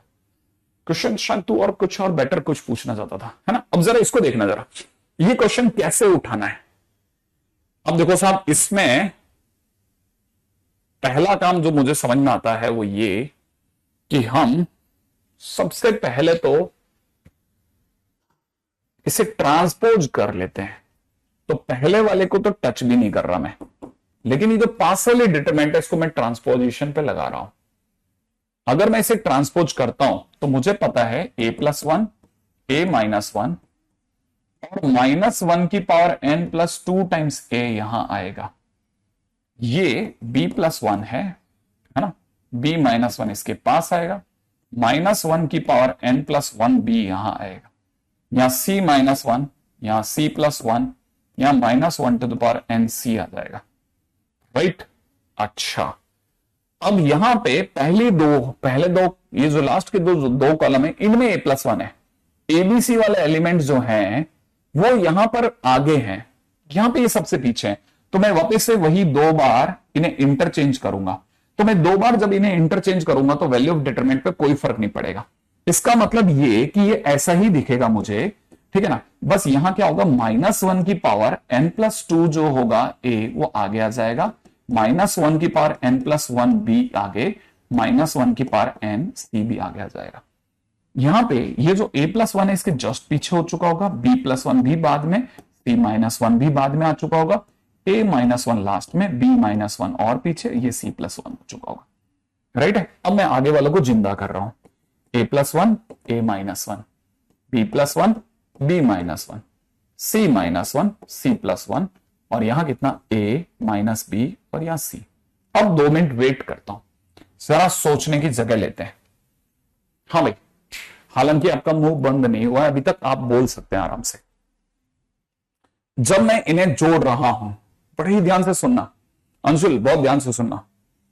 क्या मैं इन्हें जोड़ सकता हूं, 2 डिटरमिनेंट को जोड़ सकते हैं? हाँ, हम 2 डिटरमिनेंट को जोड़ सकते हैं, लेकिन जोड़ने की कोई शर्त है? हाँ, 2 जोड़ने की शर्त है। जोड़ते टाइम पे हमें कोई 2 रो या 2 कॉलम स्थिर रखनी होती है, 2 रो या 2 कॉलम स्थिर रखनी होती है, वो 2 साइलेंट रहेंगे और तीसरा तीसरे से अटैच होगा, समझ रहे हैं। तो यहां पर अगर आप ध्यान से देखेंगे तो ये वो 2 लकी लोग हैं, दिख रहा होगा a प्लस 1, इधर भी दिख रहा होगा a प्लस 1, ठीक है। यहां b प्लस 1 है, यहां पे भी प्योर b प्लस 1 है, ठीक है। यहां c माइनस 1 है, यहां पे भी c माइनस 1 है, ये a माइनस 1 है, उस साइड में भी साफ दिख रहा है a माइनस 1, यहां b माइनस 1 है, यहां पर भी b माइनस 1, यहां पर देखोगे c प्लस 1 है। ये दोनों कॉलम बिल्कुल साइलेंट बैठे रहेंगे और अंदर के एलिमेंट जुड़ेंगे। तो जब ये जुड़ेंगे, सुनना, जब ये जुड़ेंगे तो जुड़ने के बाद a plus 1 a minus 1 b plus 1 b minus 1 c minus 1 c plus 1 चुप हो जाएंगे और ये जुड़ रहे होंगे। ए के साथ जोड़ रहा होगा -1 की power n plus 2 times A, minus B के साथ जोड़ रहा होगा -1 की power n plus 1 time B, और सी के साथ जोड़ रहा होगा -1 की पावर n सी। आंसर मुझे 0 लाना है, दिया है ऑलरेडी, ऐसा नहीं है कि मतलब मिल गया तो ठीक है, लाना ही है। अब मेरे को सिर्फ इतना सा विचार करना है कि ये ए के साथ अगर ये -a बन जाए तो मेरा आंसर ये तो 0 हो जाएगा। सेम वे उसी टाइम पे ये -b के साथ +b बने, ये c के साथ -c बने, तीनों 0 0 0 टपका देंगे तो मेरा आंसर 0 आ जाएगा। तो मुझे सिर्फ इतना सा सोचना है कि n क्या परफेक्ट रहेगा, n के नाम पे इवन परफेक्ट रहेगा या ऑड। ठीक है, तो जरा मैं आपके इशारे समझता हूं, आपने इवन ऑड दोनों पे निशाने लगाए हैं, मैं दिखाता हूं। n की जगह 1 रख के देख लेते हैं, 1 एक ऑड है। अगर मैंने 1 रखा तो आप में से सभी जने -1 की पावर यहां पर, ठीक है, अगर मैंने जैसे 1 रखा तो -1 की पावर 3 मतलब माइनस का a देखेंगे। अगर मैंने 1 रखा तो -1 का स्क्वायर माने प्लस का b देखेंगे। अगर आपने -1 रखा तो ये माइनस का c देखेंगे। क्या c minus C -b plus b a minus A 0 दे रहा है? हाँ दे रहा है। तो इसका मतलब ये कि n के नाम पे ऑड लेना एकदम परफेक्ट है। ठीक है, तो answer will be an odd integer, क्योंकि मैंने -1 रख के देखा, मेरे तीनों आंसर सही जा रहे थे। ठीक है, तो इसका मतलब मेरा आंसर क्या आएगा, है ना, ऑड इंटीजर। सही है, तो आप में से कोई भी रख के देख सकता है, सीधी सी बात है। जैसे आप n की जगह 1 रखोगे आपको तुरंत तीनों 0 0 0 0 दिख जाएंगे, और 0 0 दिखते ही आप समझ जाना। इससे दो बातें स्पष्ट हुई। एक, आपने डिटरमिनेंट के अंदर, है ना, चीजों को ऐसे घूमते हुए और वापस अटैच होते हुए देखा। दूसरा, आपने ध्यान से सुना होगा दो डिटरमिनेंट जुड़ते समय कैसे व्यवहार में आती है। जब भी दो डिटरमिनेंट को ऐड करना हो, कोई भी दो रो या दो कॉलम को आप स्थिर कर दीजिए और तीसरा तीसरे से अटैच होगा। ठीक है, तो ये भी बहुत काम का है। मेंस का क्वेश्चन है साहब, मेंस इस तरह के बहुत क्वेश्चंस ऑलरेडी प्रोड्यूस कर चुका है। ठीक है, जितनी ज्यादा प्रैक्टिस उतना ज्यादा चीजें समझ में आती है। ये आसान चीज नहीं है, मैं फिर बोल रहा हूं। ठीक है, सेम वे इसकी उल्टी प्रॉपर्टी है हमारे पास में। ठीक है, प्रॉपर्टी क्या कहती है? प्रॉपर्टी कहती है, सेवंथ प्रॉपर्टी है ना। ठीक है, इफ ईच एलिमेंट ऑफ, ठीक है, एनी रो स्लैश कॉलम, ठीक है, can be expressed as a sum of two terms, then determinant can also be expressed, ठीक है, as sum of two determinants, sum of two determinant। अगर किसी भी रो के या किसी भी कॉलम के सारे एलिमेंट दो दो के सम के तौर पे दिखाए जा सकते हैं, तो हम उस डिटरमिनेंट को दो अलग अलग डिटरमिनेंट्स में तोड़ सकते हैं। क्या मतलब? बहुत सिंपल। मान लीजिए a plus x, b plus y, c plus z लिखा है। ठीक है, नीचे की तरफ 2 3 4 5 6 7 लिखा है। ठीक है, तो मेरे को जैसे ही दिखा कि अरे ऊपर के सारे एलिमेंट्स जो हैं वो दो दो के सम के तौर पे दिखाए गए हैं, तो मैं इसके कारण से दो डिटरमिनेंट्स बना सकता हूं। पहला पहला पहला ABC, दूसरा दूसरा दूसरा, और नीचे के 2 3 4 2 3 4 स्थिर रहेंगे। 5 6 7 5 6 7 भी स्थिर रहेंगे। उल्टा भी सच है, अगर दो स्थिर रहते हैं तो ऊपर के जुड़ जाएंगे, दो जोड़ के आ जाएं तो दो में टूट जाएंगे। एक ही बात है। तो ये दोनों तरफ से वन वे है। ठीक है, दोनों तरफ से वन वे। बहुत ही काम की चीज है, बहुत मतलब बहुत काम की चीज है। ठीक है, अच्छा, और इससे बहुत प्यारे प्यारे सिंपल सिंपल क्वेश्चंस बनते हैं जो कि बनने भी चाहिए और होते भी हैं। ठीक है, जैसे क्या? जैसे ये मान लो क्वेश्चन में किसी ने दे दिया √13 प्लस √3, ठीक है, √15 प्लस √26, ठीक है, 3 प्लस √65, 2√5, √5, 5, √10, √15, 5। इज इक्वल टू क्या होगा, ठीक है। हालांकि ऑप्शंस तो बहुत सारे दिए हुए हैं, ठीक है, लेकिन जैसे एक ऑप्शन इसमें से कोई भी उठा लेते हैं, जैसे मेरे को जो भी क्लिक कर रहा है, ठीक है,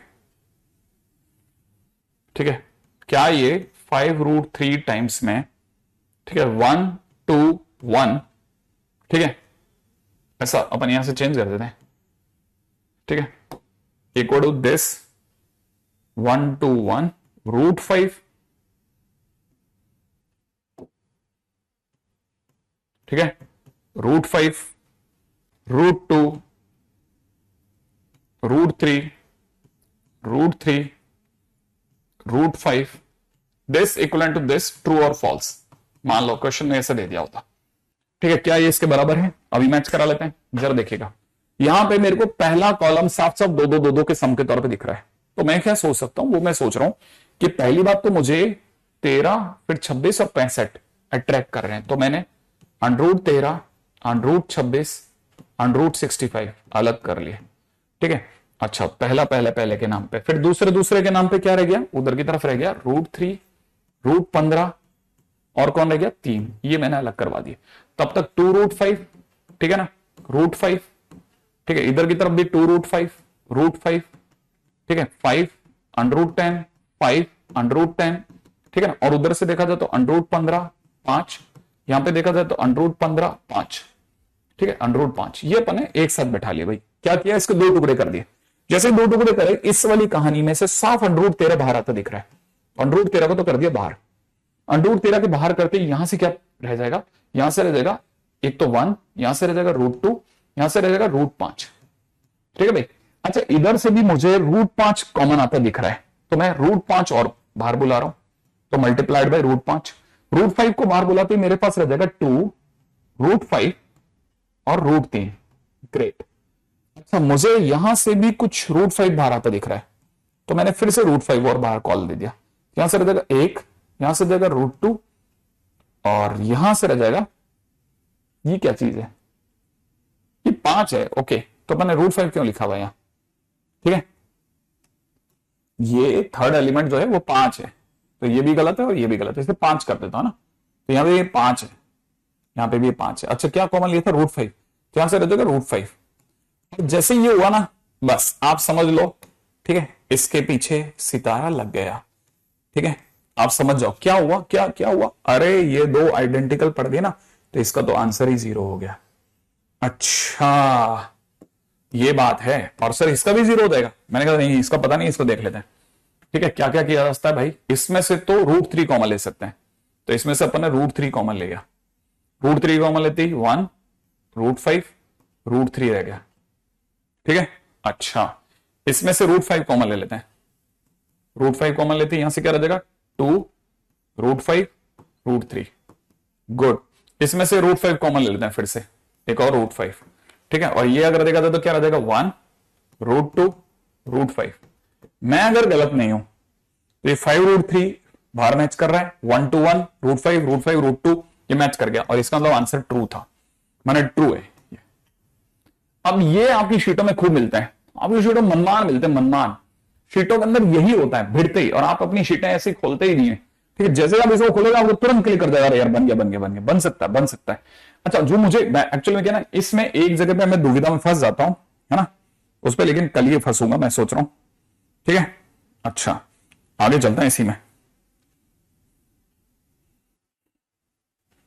ठीक है। अच्छा, अगला property number 8, value of determinant, value of determinant, determinant is unaltered, determinant को कोई फर्क नहीं पड़ेगा, ठीक है, बाय एडिंग, ठीक है, by adding 2 elements of any row, 2 elements of any row slash any column, obvious सी बात है, ठीक है, with a constant multiple.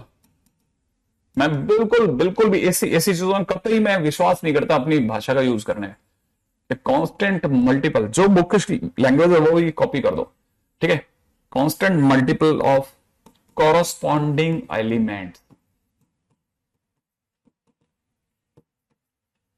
Corresponding elements of any other row, ठीक है, और कॉलम। क्या भाव हो गया इसका, किसका क्या मतलब है, ठीक है। आप समझना इसको, इसका क्या मतलब हुआ। एक्चुअल में ये कहना चाह रहा है, जैसे सपोज करो ये डेल्टा है, अब इसमें A11, A12, A13 पड़ा था, यहाँ पे A21, A22, यहाँ A23 पड़ा था, यहाँ पे A31, यहाँ पे A32, यहाँ पे A33 पड़ा है, ठीक है। अब आपके मन में आ गया कि भाई हम तो क्या करना चाहते हैं, हम फर्स्ट रो की थर्ड रो के एलिमेंट से किसी कांस्टेंट P से गुणा करके सम अप करके देखना चाहते हैं।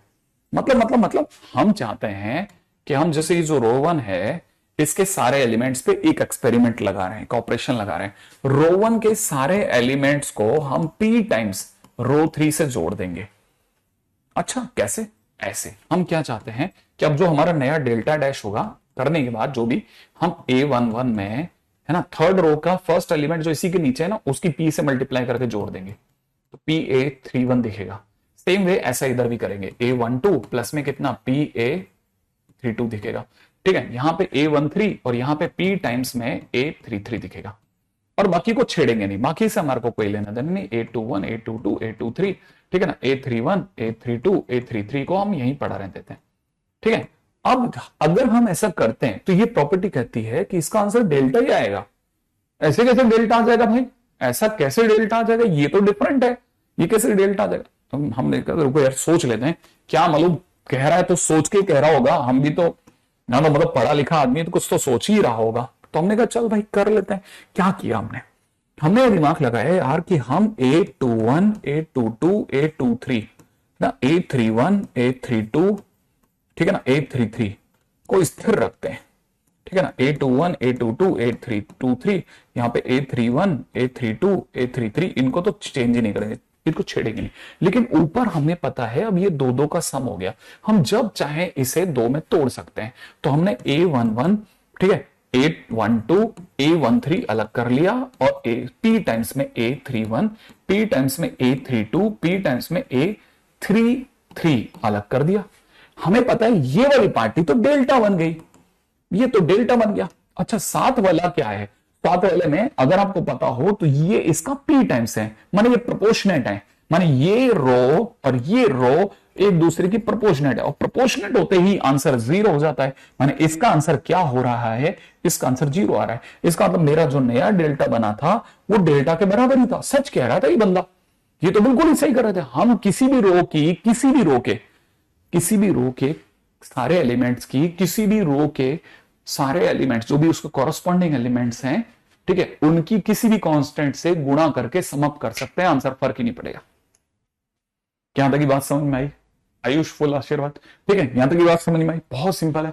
तो ये तो सर बहुत ही बढ़िया चीज है, और इसी को तो हम ऑपरेशंस कहते हैं, ठीक है, इसी को तो हम ऑपरेशंस कहते हैं। अच्छा ये काम सर हम रो के साथ ही कर सकते हैं या कॉलम के साथ भी? बिल्कुल ये काम हम कॉलम के साथ कर सकते हैं, कॉलम में भी कोई फर्क नहीं पड़ता, ठीक है। ये हमारी 8वीं property, property number 9। Property number 9 क्या कहती है?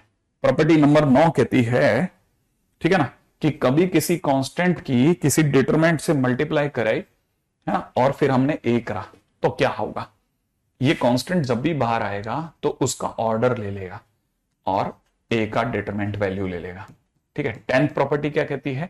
10th प्रॉपर्टी कहती है कि अगर दो डिटरमिनेंट आपस में, दो मैट्रिक्स आपस में मल्टीप्लाई करके डिटरमिनेंट निकलवाएं तो बेस्ट ये रहेगा कि आप ए का डिटरमिनेंट निकालें, बी का डिटरमिनेंट निकालें, दोनों की गुणा कर दे, सेम आंसर आएगा, राइट है। प्रॉपर्टी नंबर 11 क्या कहती है कि अगर आपसे कोई ए स्क्वायर का डिटरमिनेंट मांगे तो बेस्ट ये है कि आप डिटरमिनेंट ए निकाल के उसका स्क्वायर कर लें। अगर कोई क्यूब का मांगे तो बेस्ट ये है कि ए निकाल के उसका क्यूब कर लें, एक ही बात है, ठीक है। ओके चलिए, हाँ साराक्षी देखता हूं मैं, ठीक है। चलिए आज के दिन पे तो अपन इसको यहीं वाइंड अप करेंगे, ठीक है। अच्छा हाँ, पता नहीं आज आपका मुंह कैसे खुला था यार, मुंह बंद कर दिया जाता नॉर्मली, है ना। अच्छा, फिलहाल आज के दिन पे मैं आपको काम क्या दे सकता हूं, ठीक है, जस्ट अ मिनट, होल्ड कीजिएगा, होल्ड, पहले देख लूं मेरे पास डिटरमिनेंट है भी कि नहीं है। Just a minute, just a minute, just a minute, ठीक है। अब अपन यहाँ के क्वेश्चंस यहीं सलटाना चालू करते हैं, ठीक है, क्योंकि अब अपन मैट्रिक्स में भी और डिटरमिनेंट में भी काफी बढ़ चुके हैं, ठीक है। मैट्रिक्स में हमारी तरफ से क्या क्या हो चुका है, जल्दी बता दो, जल्दी से, अभी तक मुंह खुला है क्योंकि आपका बता सकते हो, ठीक है। मैट्रिक्स में एक्सरसाइज 1 एक्सरसाइज 2 हो गया, मैट्रिक्स में एक्सरसाइज 1 एक्सरसाइज 2 हो चुका है। अरे जल्दी बताओ, जल्दी बताओ, मैट्रिक्स में एक्सरसाइज 1 एक्सरसाइज 2 हो गया। तो फिर सीधे अपन एक काम करते हैं, जेई मेंस और जेई एडवांस करके बस इसको, जेई मेंस, हाँ मैट्रिक्स की जेई मेंस और जेई एडवांस करेंगे बस, ठीक है। तो कल के दिन पे मैं मैट्रिक्स का जेई एडवांस और जेई मेंस डिस्कस करूंगा, करके आप दोनों आना, ये नहीं कि वो किया था ये नहीं किया था, ठीक है। जेई मेंस और जेई एडवांस ही ट्राई करना, मैंने डिस्कस नहीं किया ना, बस ये करूंगा, ठीक है। कल के दिन पे तो यही काम करेंगे, हाँ करके आ जाना है, ठीक है।